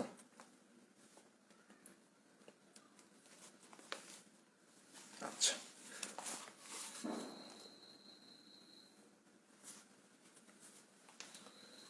তাহলে দেখেন না, ওইভাবে তো করা যাবে। আর যদি মানে আপনারা যেটা মানে ক্যালকুলেশন করে সহজ, আমি ক্যালকুলেশনটাকে আরেকটু ইজি করতে যাচ্ছি যে অপশন টেস্ট করে। এটা তো সবাই পারবেন, এটা তো পারার কোনো বিষয় না। এটা তো এই যে লসাগু করে এখন মান বসায় দিলে তো আমার কাজ শেষ। এখানে তো এক্সট্রা কোনো কাজ নাই। কিন্তু আমি চাচ্ছিলাম যে আরও কোনো মানে অপশন টেস্ট করে আরও ইজি করা যায় কিনা, এই বিষয়টা চাচ্ছিলাম যে অপশন টেস্ট করে ইজি করা যায় কিনা। তো অপশন টেস্ট করে ইজি আমার মনে হয় যে তখনই করা সম্ভব যে এইটা মানে আগে যেরকম বুঝাতে যাচ্ছিলাম যে আমার অরিজিনাল কস্ট বের করতে বলছে। তো তো এটা যদি আমার অরিজিনাল কস্ট হয় একটা স্টুডেন্টের, তাহলে ফলাফল এখানে 18 আসবে। 18 আসবে, তার মানে এখানে এই যে স্টুডেন্টের সংখ্যা তাহলে কত হওয়া লাগবে? এই যে এক্স এর মান কত হওয়া লাগবে? আপনি চিন্তা করেন যে এক্স এর মানটা আমার এখানে কত হইতে হবে যার ফলে এখানে 18 হবে। তো এইটা করার জন্য আমরা কি করতে পারি যে আর গুণ করে দিয়ে এইটাকে আমি 18 করলাম, এটাকে আমি 18 করে দিলাম, ঠিক আছে? তাহলে এইটার ভিতরে কতবার যাবে? 40 বার যাবে না? তার মানে এখানে 18 জায়গায় কত ছিল? এক্স ছিল। তার মানে এই এক্স এর ভ্যালুটাই হবে হচ্ছে 40। অর্থাৎ এখানে যদি আমি স্টুডেন্ট সংখ্যা, প্রথমে যে আমার স্টুডেন্ট সংখ্যা ছিল এক্স, এই এক্স কে যদি আমি 40 ধরি তাহলেই 720কে ভাগ করলে পার স্টুডেন্ট কস্ট আমার 18 টাকা হচ্ছে। এখন স্টুডেন্ট তো 4 জন কমে গেছে, তো 4 জন কমে গেলে হয়ে যায় কত? 36 জন। অর্থাৎ এক্স এর ভ্যালু যদি 40 হয়, 40 থেকে 4 বাদ দিলে 36। এখন যদি আমি 720কে ভাগ করে দেই তাহলে হবে কত? 20। তার মানে আমার আগের কস্ট ছিল 18 টাকা আর নতুন কস্ট কত? 20 টাকা। তো এদের পার্থক্য কত? মাত্র 2 টাকা না? কিন্তু প্রশ্ন তো বলতেছে যে প্রতিটা স্টুডেন্টের কস্ট 9 টাকা বৃদ্ধি হবে, 9 টাকা বৃদ্ধি হবে। তার মানে আমি যদি অরিজিনাল কস্টকে 18 ধরি তাহলে এখানে বৃদ্ধি হচ্ছে কয় টাকা? 2 টাকা। তার মানে এটাকে উত্তর হিসেবে আমি নিতে পারছি না, তাই না? এইটা হচ্ছে ব্যাপার। আবার যেহেতু আমি এ কে নিতে পারছি না, তাহলে বি কে নিয়ে কাজ করি। বি কে নিয়ে যদি কাজ করি, খেয়াল করেন এই 720কে এক্স দিয়ে ভাগ করলে আমি 20 পাবো। তার মানে এখানে এক্স এর ফলাফলটা কত হবে? এক্স এর মানটা কত হবে? তো এক্স এর মান বের করার জন্য আমরা কি করব? এই এক্স কে যদি আমি 20 ধরি তাহলে এটার ভিতরে কতবার যাবে? 36 বার। তার মানে এক্স এর ভ্যালু কত? 36। তার মানে টোটাল স্টুডেন্ট যদি আমার আগে 36 হয়, স্টুডেন্ট যদি আমার 36 হয় তাহলে আমার অরিজিনাল কস্ট কত হইতো? 20 টাকা হইতো। এখন স্টুডেন্ট তো 4 জন কম, তো 36 থেকে যদি আপনি 4 জন কমান, 36 থেকে 4 জন কমালে স্টুডেন্ট কত? 32 জন হয়ে যায়। 32 জন হয়ে যাচ্ছে না? তাহলে 32 জন হলে এখানে কি যাচ্ছে? 4 এখানে 180, 4 এখানে কতবার যাবে? 8 বার।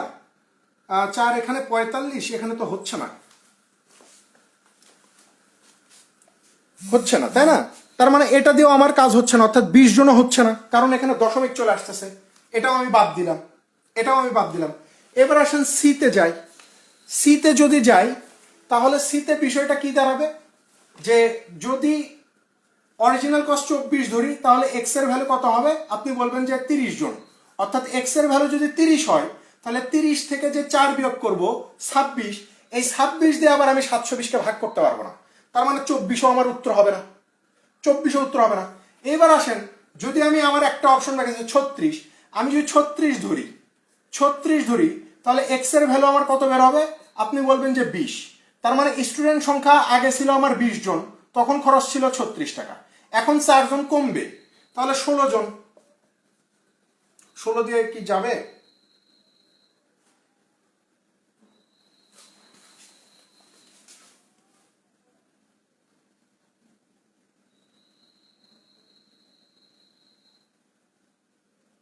36, 36 থেকে 4, 36 থেকে 4 বাদ দিলে 32, তাহলে এক্স এর মান কত বের হলো 20, তাহলে 20 থেকে 4 বাদ দিলে কত হয়? আচ্ছা এখানে কোথায় যেন ভুল করতেছি ভাই, দেখেন তো কোথায় ভুল করতেছি। উত্তর কত দেখেন তো, এরকম তো হওয়ার কথা না। স্যার মান 36 দেওয়া আছে, উত্তর দেওয়া আছে 36 না, 36 যদি হয় তাহলে তো ঠিকই আছে।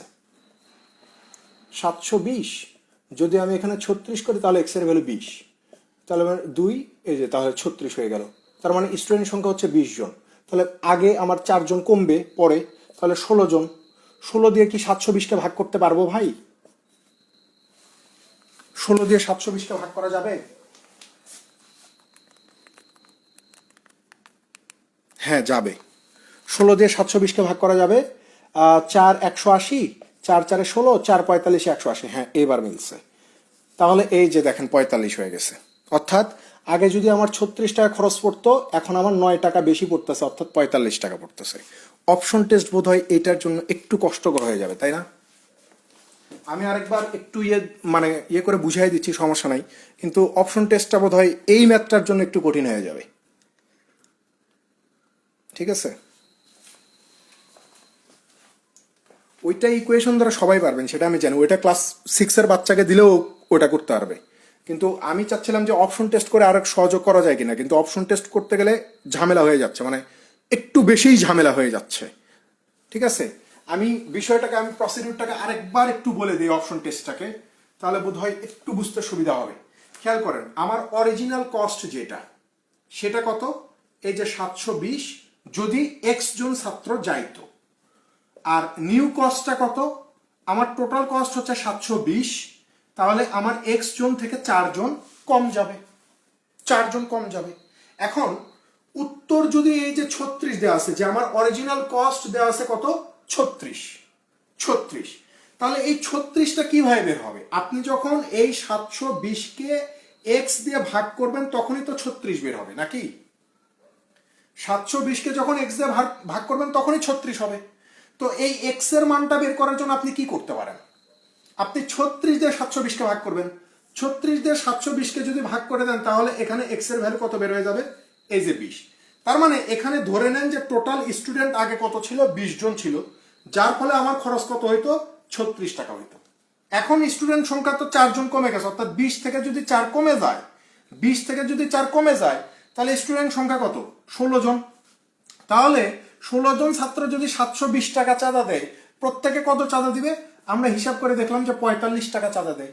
তো প্রশ্নেও তো এটা বলতেছে যে অরিজিনাল কস্টের চেয়ে এই যে নতুন কস্ট, এইটা 9 টাকা বেশি বেশি হয়ে যাবে, 9 টাকা বেশি হয়ে যাবে। আর বাস্তবেও তাই হচ্ছে যদি আমি 36 টাকা ধরি, কিন্তু বাদ বাকি যেই 3টা ছিল, এই 3টাকে ধরে এই শর্তটা আমার মিলেনি। ঠিক আছে, বুঝতে পারছেন?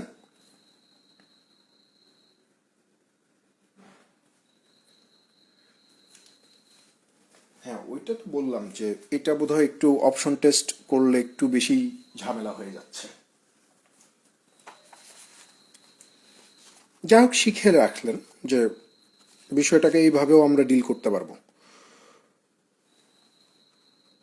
এই আর কিছুই না। ঠিক আছে, আসেন এবার 454-তে যাই। এখানে আমরা নতুন করে মানে একটা জিনিস শিখবো। ঠিক আছে, আমরা এই যে ভেন ডায়াগ্রাম বা সেটের ম্যাথ আমরা অনেক সময় দেখি যে বেসরকারি ব্যাংকে যারা পরীক্ষা দেন, বা এই যে গ্যাসের পরীক্ষা নেবে, শুক্রবারই পরীক্ষা আছে বাখরাবাদের, আইবিএ নিবে, হয়তো দেখা যাবে যে আইবিএ রিটেনে সাধারণত এই 3 সেটের ম্যাথগুলো দিয়ে দেয় রিটেন ম্যাথে, বা অন্যান্য অনেক ফ্যাকাল্টি 3 সেটের ম্যাথ দিয়ে দেয়।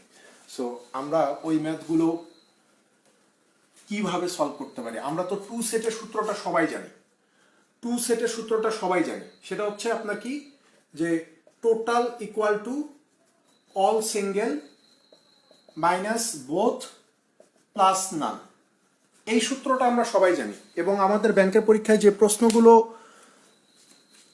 মানে আসে, 2 সেটের যে প্রশ্নগুলো আসে, সেখানে সাধারণত আমরা এই সূত্র ব্যবহার করেই আমরা ঝামেলা শেষ করে দিতে পারি। কিন্তু যখনই 3 সেটের প্রবলেমগুলো আসে, সেখানে আমরা কি করতে পারি সেটাও আমরা দেখব।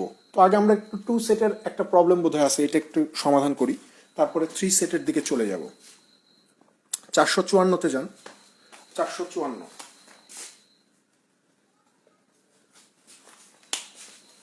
দেখেন, 454তে বলা হচ্ছে যে out of 100 students in a class, 60 take tea, 40 take coffee, and 25 take both. The number of students not taking either tea or coffee is.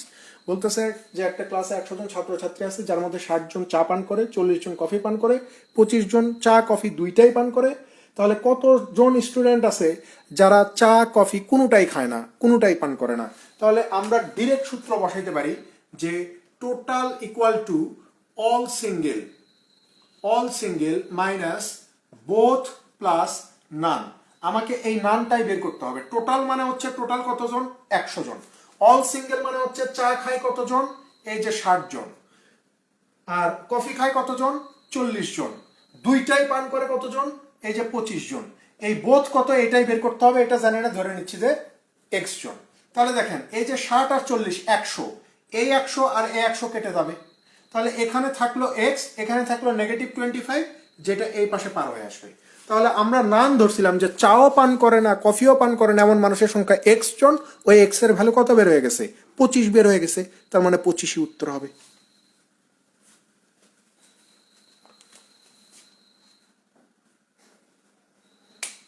দেখেন 455, আমি সাধারণত স্টুডেন্টদেরকে যেটা সাজেস্ট করি সব সময়, যে বিসিএসেও তো এটা খুব মানে গুরুত্বপূর্ণ একটা অধ্যায়, বিসিএসেও আসে এই সেটের প্রশ্নগুলো। আমি বলি যে আপনি ভেন ডায়াগ্রামে করেন, সূত্রবাদ দেন, সূত্রবাদ দিয়ে যদি ভেন ডায়াগ্রাম আঁকায়া মানে বৃত্ত আঁকায়, সার্কেল আঁকায় আঁকায় আপনি যদি যার যার ঘরে তাকে বসায় দিতে পারেন, তাহলে আপনার কাজ শেষ, আপনার কিছুই করতে হবে না।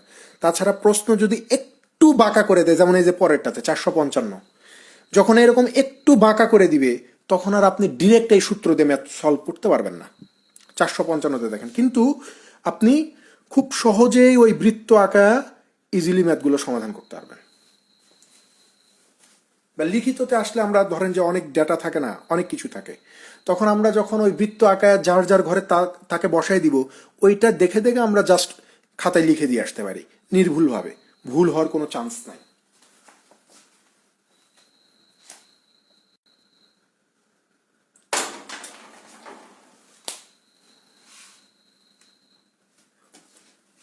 কঠিনের কিছু নাই, সহজ একটা জিনিস, ঠিক আছে? ঠান্ডা মাথায় জাস্ট চিন্তা ভাবনা করতে হবে। এখানে দেখেন 455তে বলতেছে যে in a class of 25 students, একটা ক্লাসের মধ্যে 25 জন ছাত্রছাত্রী আছে। 12 have taken mathematics, 8 have taken mathematics but not biology. 12 জন গণিত মানে নেয়, আর 8 জন গণিত নিবে কিন্তু জীববিজ্ঞান নিবে না। The number of students who have taken both mathematics and biology. তাহলে কতজন স্টুডেন্ট আছে যারা গণিত নিবে এবং বায়োলজিও নিবে? তাহলে খেয়াল করেন এখানে দুইটা বিষয় আছে, একটা হচ্ছে আপনার এই যে গণিত, আর একটা হচ্ছে আপনার বায়োলজি। একটা গণিত আর একটা হচ্ছে বায়োলজি।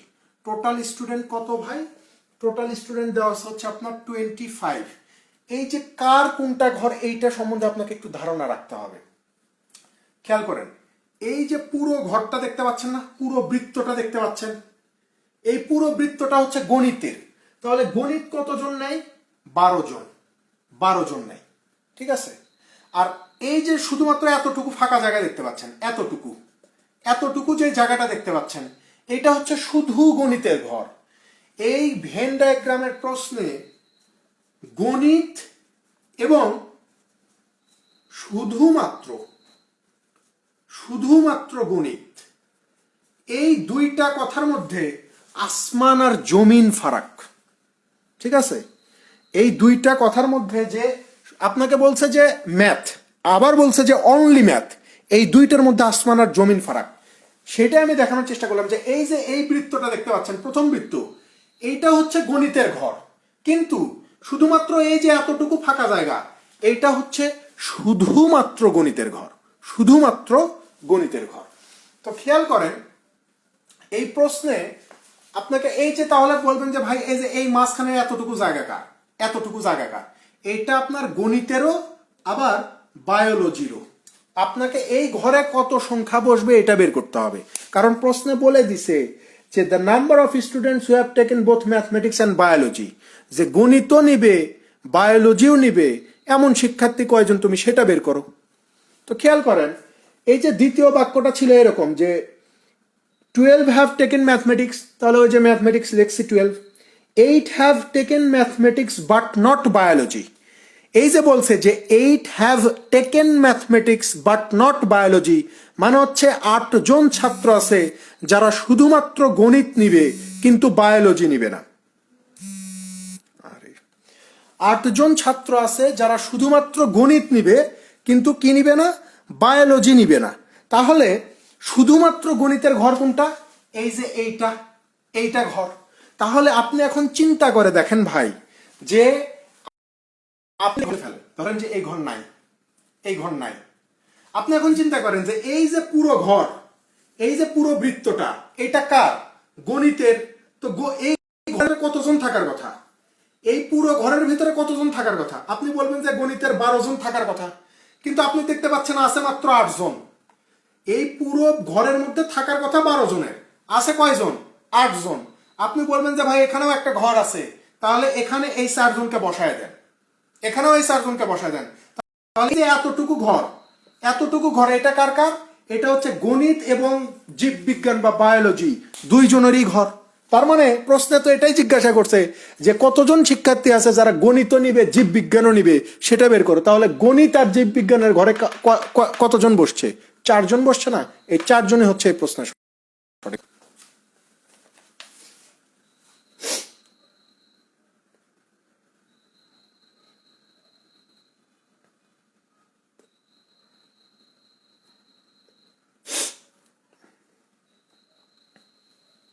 চারশো 59 যান।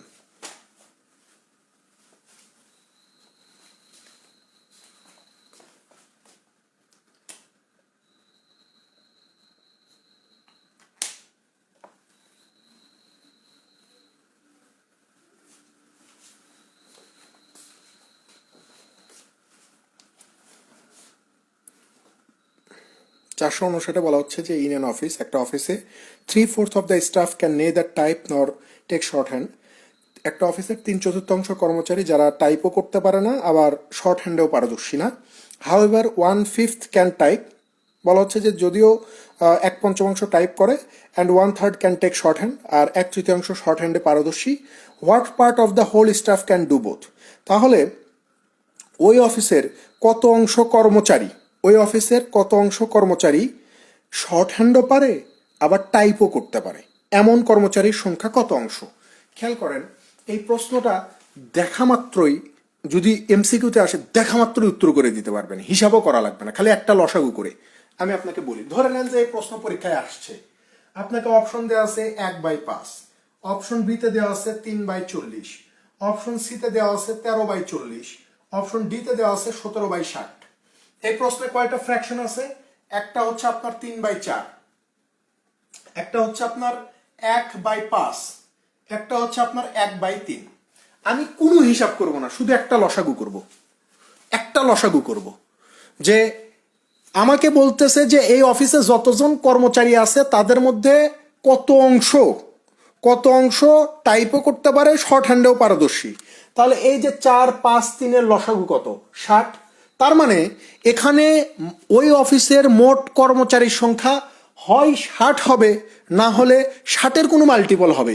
এই 4টা অপশন খুঁজে শুধুমাত্র একটাই পাই যেখানে 60 দেওয়া আছে, আর অন্য কোথাও 60 বা 60-এর মাল্টিপল কিছুই নাই। তার মানে উত্তর অপশন ডি, কোনো ক্যালকুলেশন করব না, 5 সেকেন্ডে এটা বের করা সম্ভব। ঠিক আছে, এখন আমরা যেহেতু সলভ করতে বসছি, সো আমরা সলভই করব। তাহলে আমি এখানে ধরে নিচ্ছি যে ভাই ওই অফিসে টোটাল কর্মচারী আছে আপনার 60 জন। 60 জনের ভিতরে বলতেছে যে 3/4 আছে যারা টাইপও করতে পারে না, শর্ট হ্যান্ডেও পারদর্শী না, অর্থাৎ নান, কিছুই পারে না। এমন কত? এই যে 60-এর 3/4 অর্থাৎ 45 জন। ঠিক আছে, আবার পরবর্তীতে বলতেছে যে টাইপ করতে পারে 60-এর 1/5 অর্থাৎ 12 জন। আবার শর্ট হ্যান্ডে পারদর্শী কত? 60-এর 1/3 অর্থাৎ 20 জন। তো প্রশ্নে আমাকে কি জিজ্ঞাসা করছে যে what part of the whole staff can do both, অর্থাৎ দুইটাই করতে পারে, শর্ট হ্যান্ডেও পারদর্শী আবার টাইপও করতে পারে এমন মানুষের সংখ্যা কত।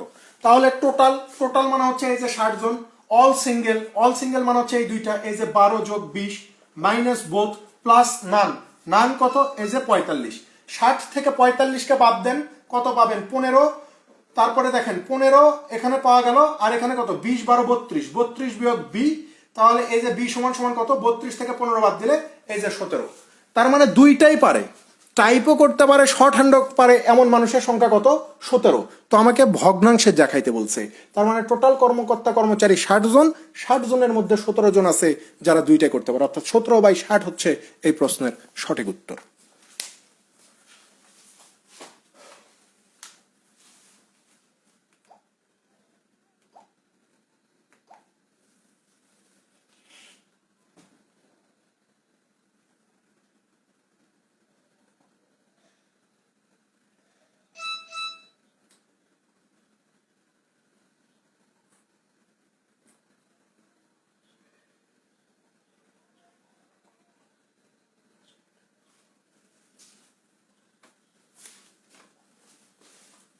চারশো ষাটে যান, 460।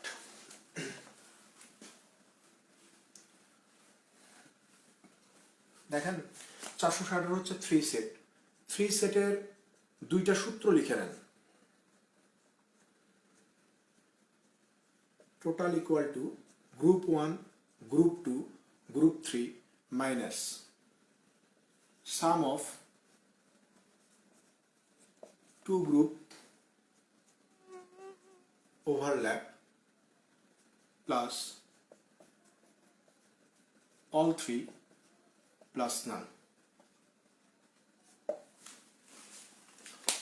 3 সেটের সাধারণত দুইটা সূত্র দিয়ে ম্যাথগুলো করা যায়, তার মধ্যে একটা সূত্র হচ্ছে এটা, যেটা দিয়ে আমরা 460 নাম্বার ম্যাথটা সলভ করব। এখানে G1 G2 G3 মানে হচ্ছে গ্রুপ 1 গ্রুপ 2 গ্রুপ 3, অর্থাৎ ওখানে যে বিভিন্ন খেলার কথা বলে, বিভিন্ন জিনিসের কথা বলে, সেগুলোকে আমরা গ্রুপ 1 গ্রুপ 2 গ্রুপ 3 বলবো। টোটাল মানে তো আপনারা বোঝেন। আর সাম অফ 2 গ্রুপ ওভারল্যাপ, অর্থাৎ এখানে এই যে প্রশ্ন বলে আমরা ভালোভাবে বুঝতে পারবো। তারপর হচ্ছে অল 3 প্লাস নান। দেখেন প্রশ্নটা পড়ি এখন, মানে এদের পরিচয়টা ভালোভাবে দেওয়া যাবে। এই যে এখানে বলতেছে যে in a group of players in a college 20 R in the basketball team, বলতেছে যে একটা কলেজে খেলোয়াড়দের একটা গ্রুপ আছে যেখানে 20 আর ইন দ্য বাস্কেটবল টিম, 20 জন বাস্কেটবল খেলে। তার মানে এই যে গ্রুপ 1 এইটা হচ্ছে বাস্কেটবল, এটা হচ্ছে বাস্কেটবলকে নির্দেশ করবে। তারপর হচ্ছে 24 ইন দ্য হকি টিম, এই যে G2, এই G2 দিয়ে এই যে হকি টিমকে নির্দেশ করবে। And 27 in the cricket team, এই G3 দিয়ে আপনার ওই যে ক্রিকেট টিমে নির্দেশ করবে। তারপর বলতেছে যে ইফ যদি 12 প্লে হকি অ্যান্ড বাস্কেটবল, এই যে দেখেন এখানে লিখি নাই যে সাম অফ 2 গ্রুপ ওভারল্যাপ, অর্থাৎ এখানে দুইটা খেলাকে একসাথে বলবে, তো সেগুলোকে আমরা যোগ করে দিব। এই যে এখানে বলছে যে 12 প্লে হকি অ্যান্ড বাস্কেটবল, 12 জন আছে যারা হকি এবং বাস্কেটবল দুইটাই খেলে।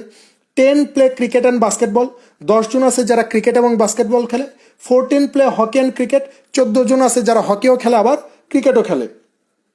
And 7 play all the 3 games, এই যে লিখি নাই অল 3, এটা কত ওই যে 7 play all the 3 games, then the total number of players in the group is, তাহলে ওই গ্রুপে টোটাল কতজন সদস্য আছে। এখন আপনি বলতে পারেন যে ভাই নান তো নাই, নান নাই মানে 0, যেটা থাকবে না সেটা তো নাই। তাহলে এখানে আমাকে বের করতে হবে কি, টোটালটা বের করতে হবে, অর্থাৎ টোটাল কত। তাহলে খেয়াল করেন প্রথমে গ্রুপ 1-এ হচ্ছে 20 জন, তারপরে হচ্ছে গ্রুপ 2-তে 24 জন, তারপরে গ্রুপ 3-তে হচ্ছে 27 জন, minus sum of 2 group overlap মানে হচ্ছে ওই যে দুইটা করে খেলা খেলে যারা, তাদের সবাইকে যোগ করে দিব।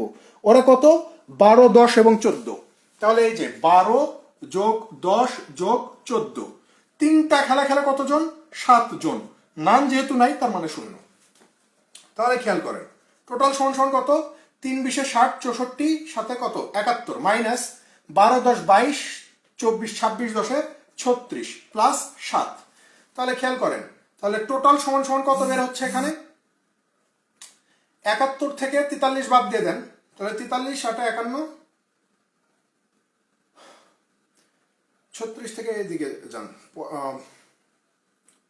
36 5 41, 36 5 41, এইদিকে 30, 35 সাথে 42, 42 হচ্ছে না তাহলে টোটাল 42, হ্যাঁ 42 হচ্ছে।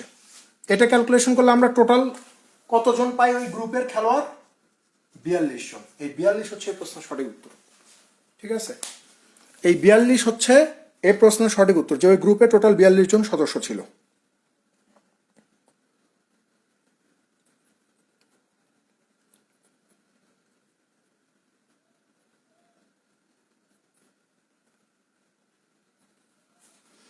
দেখেন আরেকটা সূত্র আছে 3 সেটের, এটাও একটু লিখে নেন, এটাও একটু লিখে নেন যে 3 সেটের আরেকটা সূত্র হচ্ছে সেম অনেকটাই, যে total equal two G1 plus G2 plus G3 minus sum of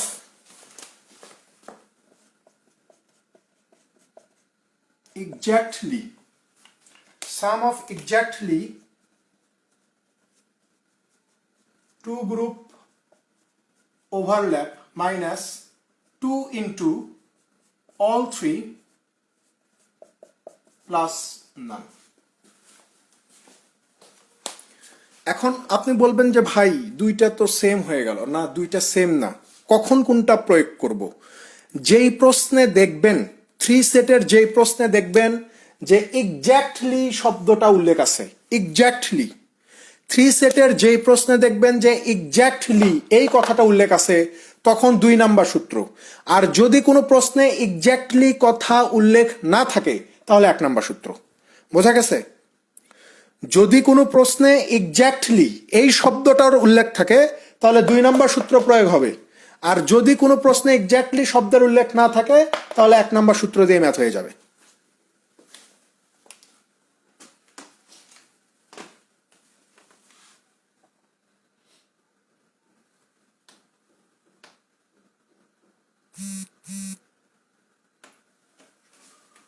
এখন ওই যে বললাম যে সূত্র ছাড়াও কিছু বিষয় আছে যেখানে আপনি সূত্র দিয়ে আসলে তেমন কিছুই করতে পারবেন না, মানে এরকম ডিরেক্ট, যেমন আগেরটা মানে 460 সূত্র লিখলাম, সূত্রতে ফেললাম, ম্যাথ হয়ে গেল।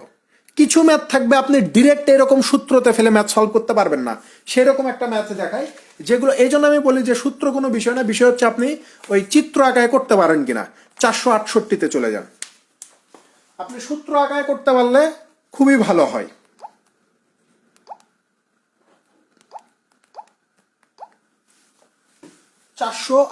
তে যান, এটা প্রিলি রিটেন সব জায়গায় এই সূত্রই প্রয়োগ করতে পারবেন।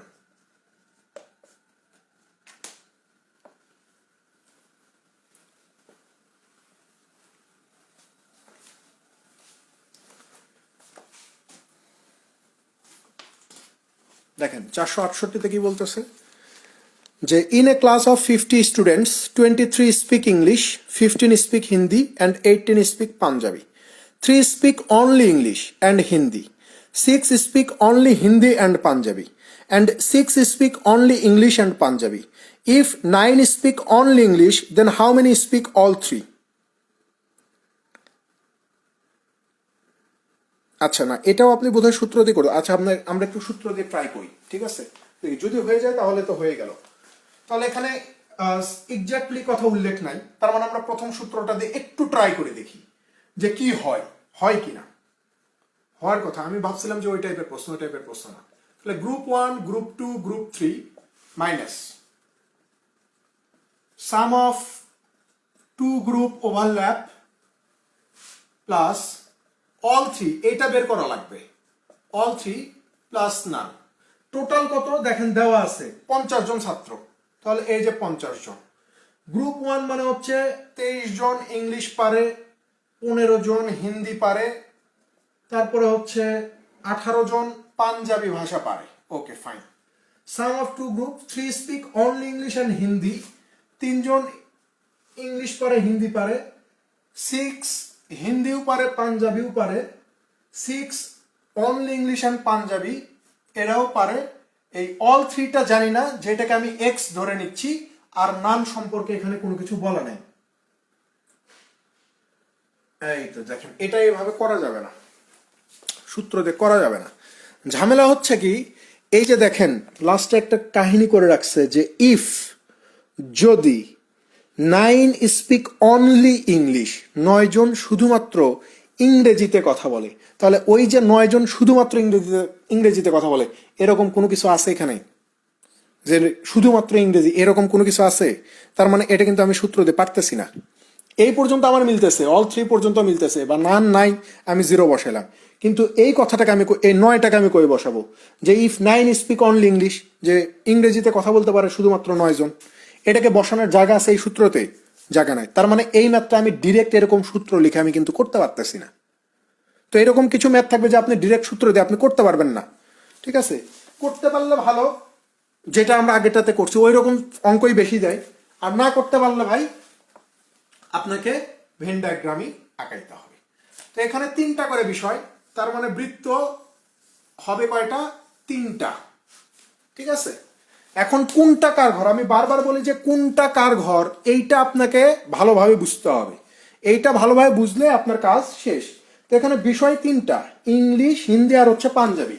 তো আমি ধরে নিচ্ছি যে এই ঘরটা হচ্ছে ইংলিশের, এইটা হচ্ছে হিন্দির ঘর, আর এই বৃত্তটা, এইটাকে আমি ধরলাম পাঞ্জাবের ঘর। এখন আপনি চিন্তা করেন যে এই যে ফাঁকা জায়গাটা শুধু এতটুকু, এটা হচ্ছে আপনার অনলি ইংলিশ। এইটা, এই ঘরটা কার মধ্যে আছে? ইংলিশের মধ্যেও আছে, হিন্দির মধ্যেও আছে। তার মানে এখানে বসবে ইংলিশ প্লাস হিন্দি। এই যে এতটুকু জায়গা, এটা শুধুমাত্র অনলি হিন্দি। ঠিক আছে, এই যে এই ঘরটা কার? ইংলিশের মধ্যেও আছে, পাঞ্জাবের মধ্যেও আছে।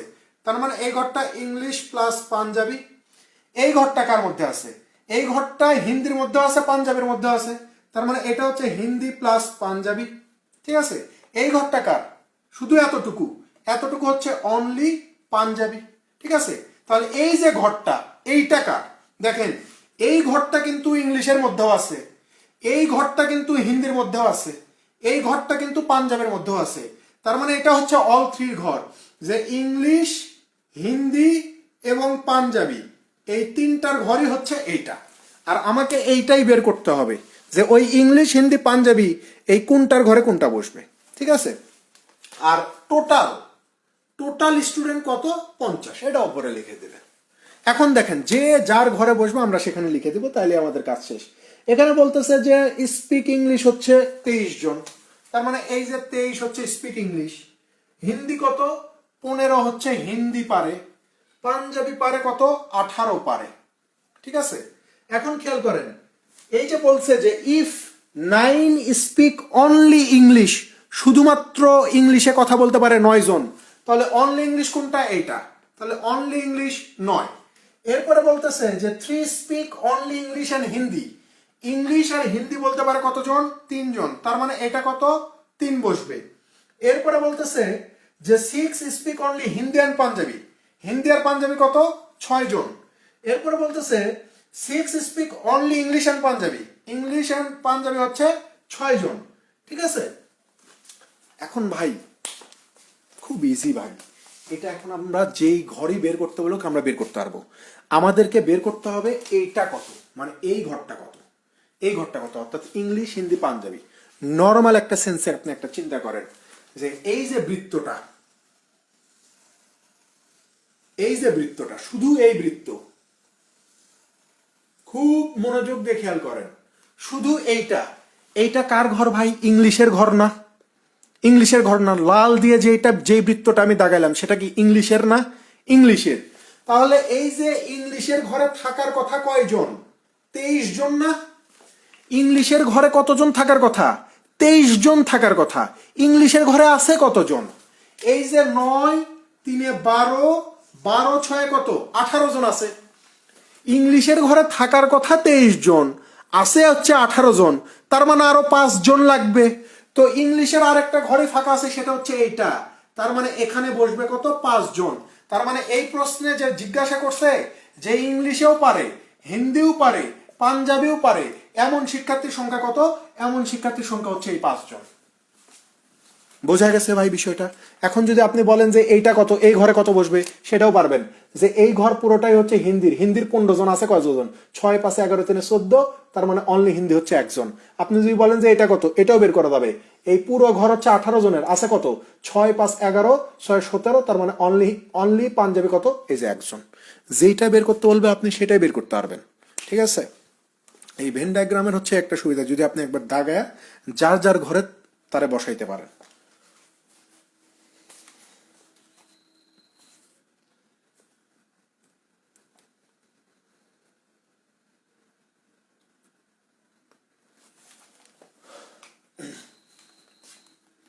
চারশো ছিয়াত্তরে যান।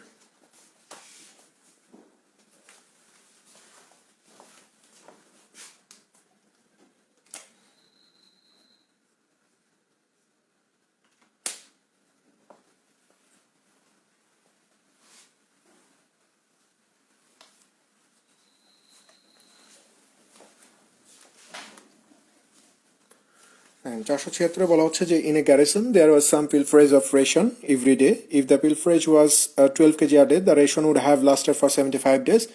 If the pilferage was restricted to 8 kg per day, the ration would have lasted for 90 days. For how many days would the ration have lasted if there was no pilferage? বলা হচ্ছে যে একটা খাদ্যের গোডাউনে প্রতিদিন 12 কেজি করে খাবার চুরি হয়ে যায়, এর ফলে খাবারটা 75 দিন চলে। বলতেছে যে এই চুরির পরিমাণটাকে 12 কেজি থেকে কমায় যদি 8 কেজিতে নিয়ে আসা হয়, তাহলে খাবারটা 90 দিন পর্যন্ত যায়। এখন আমাদেরকে জিজ্ঞাসা করছে যে যদি সেখানে কোনো চুরি না হয় তাহলে খাবারটা কতদিন যাবে। যদি চুরি না হয় তাহলে খাবারটা কতদিন যাবে। খেয়াল করেন, এখানে বিষয়টা হচ্ছে এরকম যে এই যে আপনারা মেসে থাকেন না, মেসে অনেকেই থাকেন। মেসের বুয়ারা কি করে, মানে খালারা কি করে? খালারা কিন্তু চুরি করে। এটা খারাপ শোনাইলেও এটা সত্য কথা। খালারা কিন্তু চাল চুরি করে, পেঁয়াজ চুরি করে, তেল চুরি করে। ঠিক আছে? তো চুরি করার পর দোহাই কি দেয়, যে ধরেন যে আপনি 1 কেজি পেঁয়াজ নিয়ে আসছেন, 2 দিনও হয় নাই, আপনারা 2 জন বন্ধু থাকেন, 3 দিন পরে পেঁয়াজ নাই, 1 কেজি পেঁয়াজ নাই। কি হইল? খালা তখন বলবে যে মামা পেঁয়াজ তো বেশি লাগে, তরকারিতে পেঁয়াজ না দিলে তো স্বাদ পাবেন না, তখন তো আমাকে ঝাড়ি দিবেন যে খালা কি রান্না করেন খাইতে পারি না, তাই তো আমি পেঁয়াজ বেশি করে দিয়ে দিয়ে 3 দিনে পেঁয়াজ শেষ করে ফেলছি। বাসায় যদি 4 জন মানুষও থাকে তাও তো 3 দিনে 1 কেজি পেঁয়াজ শেষ হয় না। তাহলে 2 জন মানুষ, ছেলে মানুষ, খান হচ্ছে মাত্র 2 বেলা, তাহলে পেঁয়াজ 1 কেজি 3 দিনে কেমনে শেষ হয়? তাহলে বিষয়টা কি, যে খালা আপনাদেরকেও খাওয়াচ্ছে, খালা আপনাদেরকে খাওয়াচ্ছে, আবার নিজেও চুরি করতেছে। কনজিউম হচ্ছে 2 দিক থেকে না? চুরিও হচ্ছে, আপনাদেরকেও খাওয়াচ্ছে, 2 দিক থেকে কিন্তু কাজ হচ্ছে। তাহলে আমি ধরেই নিচ্ছি যে আপনি কতটুকু খান, সেই পরিমাণটা কিন্তু দেওয়া নাই, কিন্তু খালা কতটুকু চুরি করে সেটা কিন্তু দেওয়া আছে। তো আমি ধরে নিচ্ছি যে আপনি খান এক্স কেজি, আর খালা চুরি করে নিয়ে যায় কত? 12 কেজি। এই অবস্থা যদি চলতে থাকে, যে আপনি যদি ডেইলি এক্স কেজি খান আর খালা যদি প্রতিদিন 12 কেজি করে চুরি করে নিয়ে যায়, তাহলে খাবারটা যাবে কতদিন? 75 দিন যাবে। 75 দিন যাবে। ঠিক আছে? এখন বলতেছে যে চুরির পরিমাণটাকে কমায়া খালার হাতে পায়ে ধরে 12 থেকে 8-এ নিয়ে আসছি। আপনার খাওয়ার পরিমাণ সেম, যে আপনি আগেও এক্স কেজি খাইতেন, এখনো এক্স কেজি খান, খালা দয়া দাক্ষিণ্য করে চুরিটা একটু কমায় 8 কেজিতে নিয়ে আসছে। তাহলে এখন খাবারটা কতদিন যাবে? তখন বলতেছে যে ভাই খাবারটা এখন 90 দিন যাবে। তার মানে এখানে এই খাবারের পরিমাণ আর এই খাবারের পরিমাণ দুইটাই কি সমান? দুইটাই কি সমান না? আমার বের করা লাগবে কি, এই যে বলতেছে যে for how many days would the ration have lasted if there was no bill, অর্থাৎ যদি সেখানে কোনো চুরি না হয় তাহলে খাবারটা কতদিন যাইতো। তাহলে এইটা বের করার জন্য আপনার লাগবে এক্স এর ভ্যালু, যে আমি কতটুকু খাই। যদি চুরি না হয় তার মানে আমি খাইতে খাইতেও এটা শেষ করব। তাহলে আমি কতটুকু খাই এটা আগে বের করি, তাহলে এক্স এর ভ্যালু এখান থেকে বের করা সম্ভব। কিভাবে দেখেন, এই যে 75x প্লাস 75 12 কত হবে? 750 আর হচ্ছে 150, 800 900 হয়ে যায়, is equal to 90x plus 720। ভুল করলে ধরাই দিন তো ভাই। 900 থেকে 720কে যদি বাদ দেই, এইদিকে 80, এইদিকে 100, তার মানে হচ্ছে 180। 90 থেকে 75, 5 হচ্ছে 80, 10, 15x। তাহলে x ইজ ইকুয়াল টু কত? 15, এটার ভিতরে যাবে কত? 12 বার। তার মানে আপনি ডেইলি খান কত? 12 কেজি করে খান। ঠিক আছে, আপনি ডেইলি খান কত? 12 কেজি। তাহলে টোটাল খাবারের পরিমাণটা কত? এখানে তো এটা টোটাল খাবার, এটাও টোটাল খাবার, এটাও টোটাল খাবার। তো আপনার টোটাল খাবার বা রেশন যেটাই বলি, এটার পরিমাণটা কত? আপনি বলবেন যে এক্স এর ভ্যালু যদি 12 হয়, তাহলে এই যে 75 গুণন 12, 12, 24, তাহলে এটা কত হয়ে যাবে? 75 আর 24 কত হয়ে যায় দেখেন তো গুণ করে। 75 আর 24কে যদি আমরা গুণ করে দেই, তাহলে আমরা পাবো 1800। 1800 পাবো, 1800 কেজি খাবার, 1800 কেজি খাবার। তাহলে এই 1800 কেজি খাবার আপনি যদি ডেইলি, কারণ আপনি খান দিনে হচ্ছে 12 কেজি, আপনার খাবার আছে 1800 কেজি, আপনি এই 1800 কেজি খাবার যদি দিনে নিজে 12 কেজি করে খান, তাহলে কতদিন যাবে? এখন হিসাব বের করা সম্ভব না। 12 180-র ভিতরে যাবে 15 বার আর একটা শূন্য, অর্থাৎ 150 দিন যাবে। অর্থাৎ যদি খালা চুরি না করে, তাহলে এই খাবারটা আপনার 150 দিন যাবে। বোঝা গেছে? 150ই উত্তর।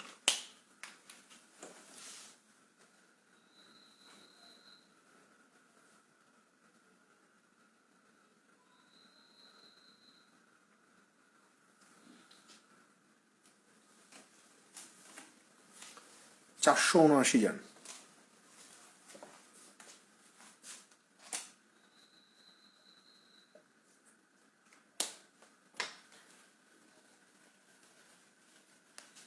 আমার মনেই আছে, আমি আমি ঢাকায় থাকছি অনেক বছর, 7-8 বছরের মতো ঢাকায় থাকছি পড়াশোনার ইয়েতে। আমি আপুর বাসাতেই থাকছি, আমার বড় আপুর বাসাতেই থাকছি। আমি বাইরে থাকি নাই, কারণ আমার বাইরের খাবার দাবার বা অন্যান্য অনেক কিছু আমি ইয়ে করতে পারি না। তো 2021-এর শেষ দিকে আমি কোচিংয়ে ক্লাস নেওয়ার সুবাদে আমি আমার কোচিং মানে আপনার পান্থপথে ছিল, স্কোয়ার। তো ওখান থেকে কাছে হবে দেখে আমি ধানমন্ডিতে আমি এক ফ্রেন্ডের সাথে উঠে গেছি, কারণ উত্তরা থেকে যে ক্লাস নেওয়া খুব টাফ। তো আমি ওখানে ওঠার পরে ওদের বাসায় যেই বুয়া ছিল, তো একদিন হয়েছে কি ছোট মাছ নিয়ে আসছে বাসায়। ছোট মাছ নিয়ে এসে খালাকে বলা হয়েছে যে, আমরা দুইজনই থাকি ওই বাসায়, তো খালাকে বলা হলো যে খালা এটা একটু ভালো করে পরিষ্কার করে একটু ওই রান্না করেন, মানে চচ্চড়ি টাইপ রান্না করেন। খালা মাছ কাটছে, রান্নাও করছে, এবং আমরা খাবার প্রিপারেশনও নিছি যে দুপুরে গোসল টোসল করে এসে ভাত খাবো। আমি সকাল থেকে ক্লাস নিয়েছি 2টা, ক্লাস নিয়ে এসে দুপুরে খাবো। তো খাইতে বসে ভাই তরকারিতে এমন লবণ যে বলার বাহিরে। পরবর্তীতে আমার ওই ফ্রেন্ড ডিম ভাজি করে নিয়ে আসছে, তারপরে ভাত খাইতে পারছি। মানে খালা ইচ্ছা করে এত লবণ দিছে যে তারে এতক্ষণ ধইরা মাছ কাটাইছি, ভালোভাবে পরিষ্কার করাইছি, এতে খালার টাইম নষ্ট হয়েছে। তো খালা চিন্তা করছে যে এত কষ্ট দিলেন মামা, দাঁড়ান আপনাদেরকে খাওয়াইতেছি। খালা মনে করেন মানে কঠিন লবণ দিছে যে যেটা মুখে তোলার মতো না। এটা হচ্ছে আপনার ইন্টেনশনাল। খালাকে ওই সময় ফোন করে বলা হলো যে কাল থেকে আপনার আর আসার দরকার নাই। তো বুয়ারা হচ্ছে মানে এইরকম, সবাই এইরকম না, ম্যাক্সিমামই এইরকম।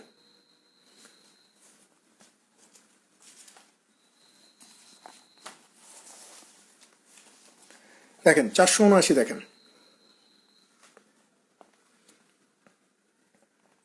479-তে বলা হচ্ছে যে a buyer purchased few books of equal value for a total cost of টাকা 720. If the value of each were টাকা 2 less than the price at which the buyer originally bought, she could have purchased 4 more books than what she had bought. How many books did she originally purchase? এখানে বলা হচ্ছে যে একজন মানুষ 720 টাকা দিয়ে বেশ কিছু বই কিনে নিয়ে আসছে। ঠিক আছে, if the value of each were two less, বলা হচ্ছে যে যদি বইয়ের দাম মানে প্রতিটা বইয়ের দাম যদি 2 টাকা কম নিত, তাহলে সে আরও 4টা বই বেশি কিনতে পারত। ঠিক আছে, কিছু বই কিনে নিয়ে আসছে 720 টাকা দিয়ে, বলতেছে যে যদি প্রতিটা বই 2 টাকা করে আমার কাছ থেকে কম নিত, তাহলে আমি আরও 4টা বই বেশি কিনতে পারতাম।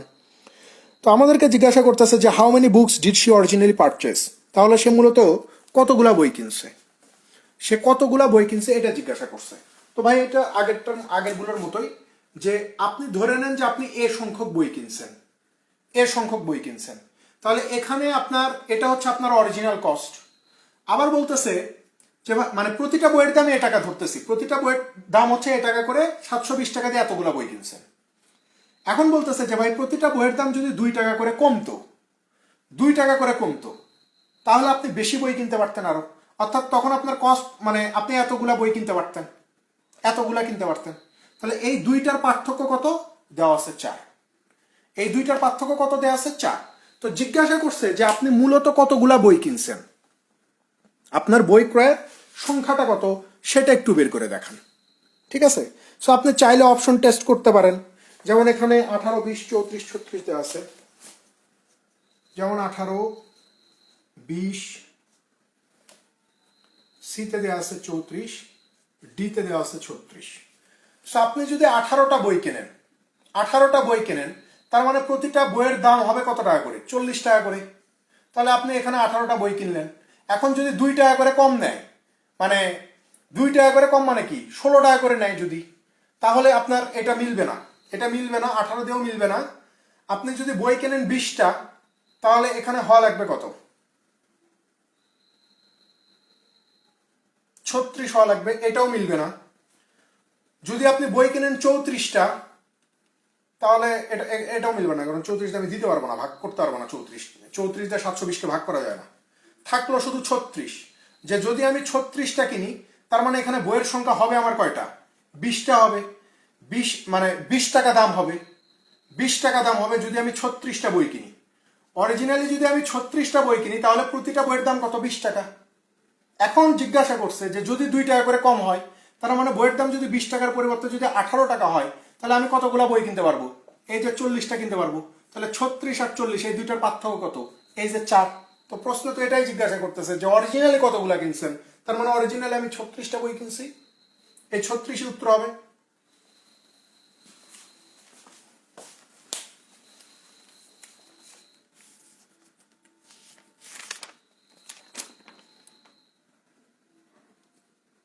চারশো বিরাশিতে যান। না না, অনেক বুয়া ভালো আছে। যেমন আমার বড় আপুর কপাল খুব ভালো, ওনার আজ পর্যন্ত, আমি ওনার বাসায় দীর্ঘদিন ছিলাম, তো প্রায় 7-7.5 বছর ছিলাম। আমি যত বুয়া দেখছি ওই 7 বছরে একটা বুয়াও মানে না, খুব ভালো। ইভেন আমরা কখনোই টাকা বা মানি ব্যাগ নিয়ে এসে অন্য মানে লুকায় রাখার করতাম না। আমাদের সবসময় টাকা বা মানি ব্যাগ সামনেই থাকতো। অনেক সময় দেখা যেত যে বাসায় কেউ নাই, তারপরেও বুয়া ওইগুলা অনেকবার পরীক্ষাও করা হয়েছে। ইভেন স্বর্ণের জিনিস মানে একদম জায়গায় রেখে রেখে যাওয়া হয়েছে, ওইটা ওইভাবেই ছিল। মানে আছে কিছু বুয়া আছে ভালো, বাট ম্যাক্সিমামই খারাপ। 482-তে যান। অনেকভাবে পরীক্ষা করার চেষ্টা করছি আমরা, কিন্তু খুবই অনেস্ট। প্রায় 3-4 জন এরকম, সবাই এরকম অনেস্ট ছিল।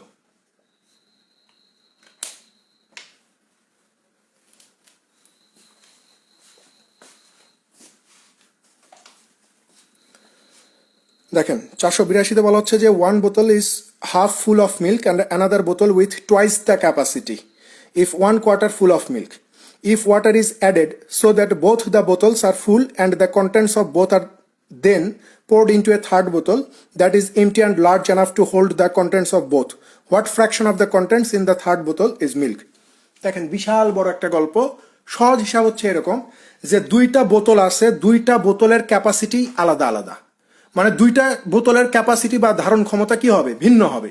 তো বলতেছে যে একটা বোতলের অর্ধেক পূর্ণ আর একটা বোতলের 1/4 পূর্ণ। তো আমি ধরে নিচ্ছি ভাই যে যেই বোতলটার অর্ধেক পূর্ণ, ধরে নেন যে এইটার ক্যাপাসিটি হচ্ছে 2 লিটার, তার মানে অর্ধেক মানে হচ্ছে এই 1 লিটার পূর্ণ। আরেকটা বোতলের 1/4 পূর্ণ। তো আমি ধরে নিচ্ছি যে এই বোতলের ক্যাপাসিটি হচ্ছে 4 লিটার, তার 1 অংশ কি করা আছে, পানি দিয়ে পূর্ণ করা আছে। এটা দুধ দিয়ে পূর্ণ করা আছে, 1 লিটার দুধ দিছে। ভাই খুব খেয়াল করে বোঝেন যে 2টা বোতল আছে, এই বোতলের ক্যাপাসিটি 2, এই বোতলের ক্যাপাসিটি 4। এইটার অর্ধেক মানে হচ্ছে 1 লিটার দুধ দিয়ে পূর্ণ করা আছে, এইটার 1/4, 4 লিটারের 1/4 অর্থাৎ ধরেন 1 লিটার দুধ দিয়ে পূর্ণ করা আছে। এখন আমাকে বলা হচ্ছে যে যদি আপনি এই 2টা বোতলকেই পানি দিয়ে পূর্ণ করে দেন, তার মানে এখানে আপনি 1 লিটার পানি দিবেন, আর এখানে আপনি কত দিবেন? 3 লিটার পানি দিবেন। এখানে 3 লিটার পানি আর এখানে 1 লিটার পানি দিলেই তো বোতলটা পূর্ণ হয়ে যায়।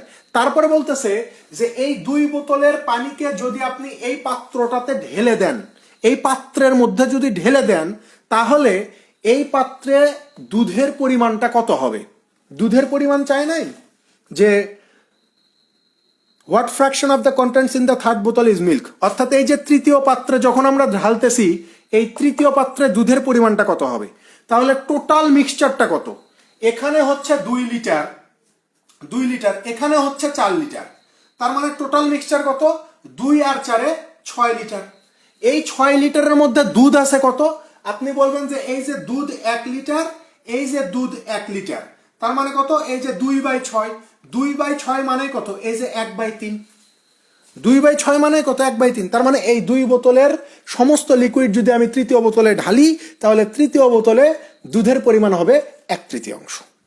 বোঝা গেছে ভাই?